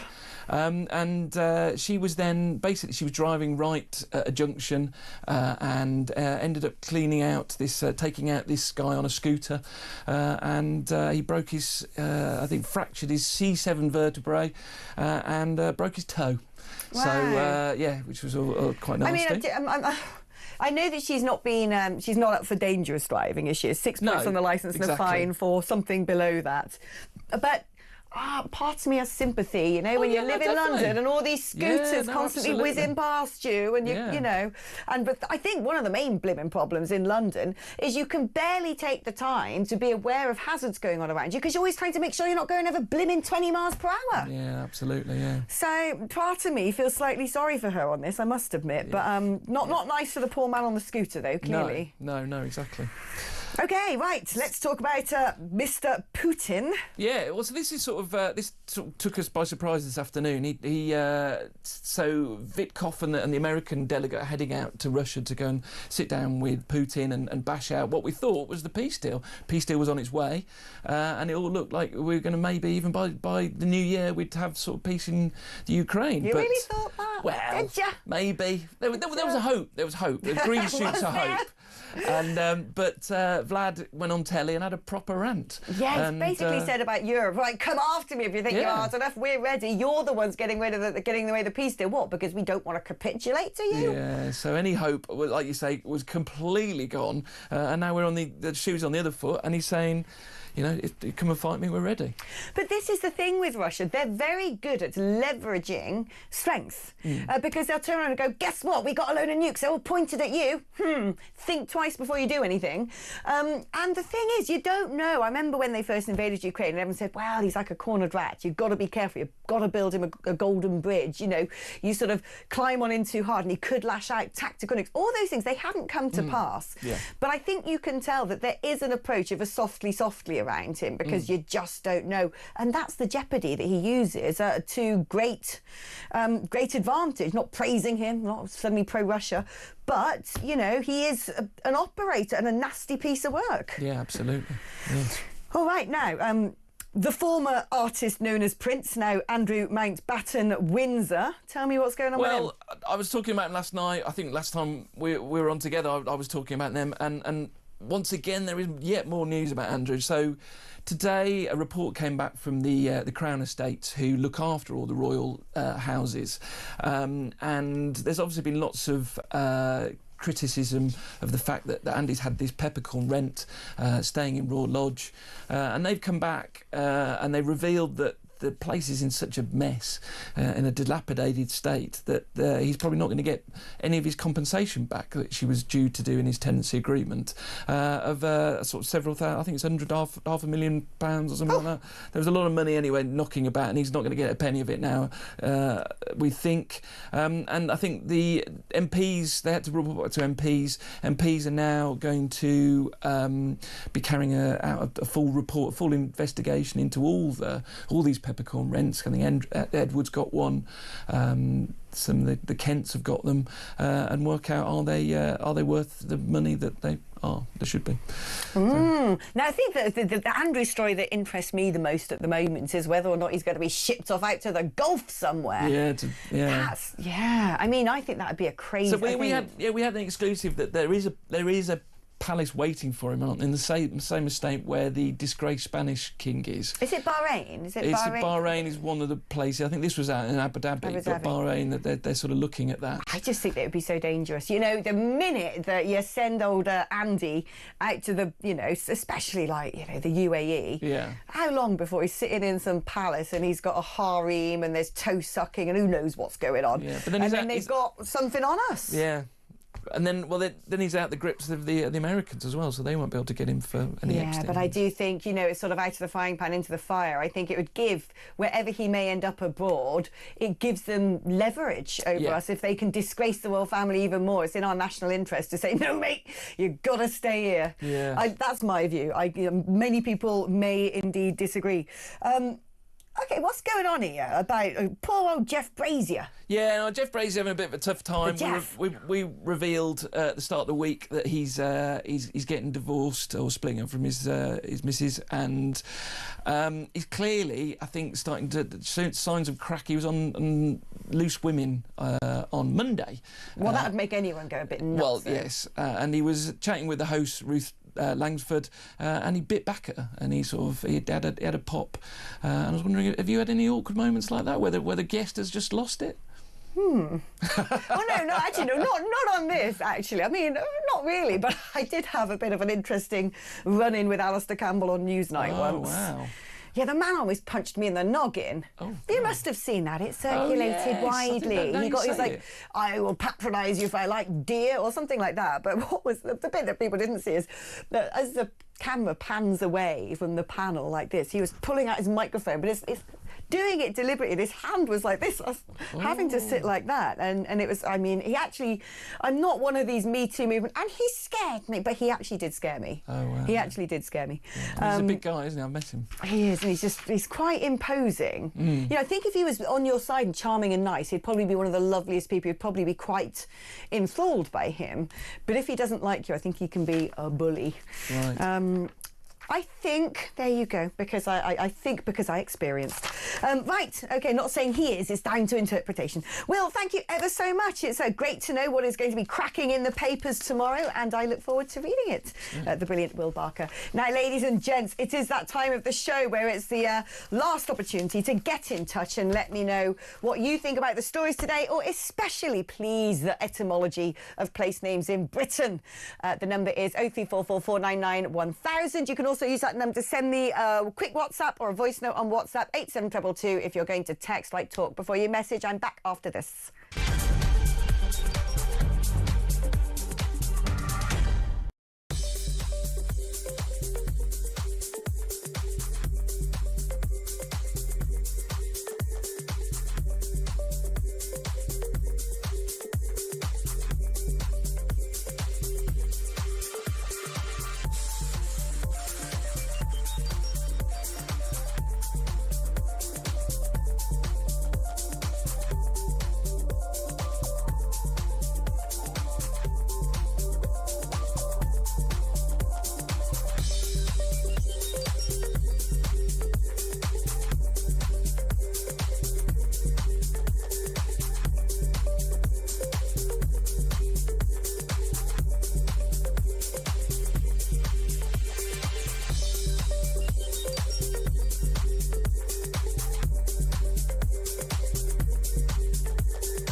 Big news coming this December. Our talkTV app is moving to the Talk app.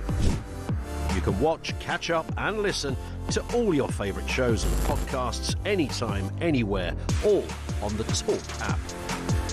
From Monday, 1st of December, the talkTV app will no longer exist, so don't miss out. So head over to your App Store or Google Play and search Talk now.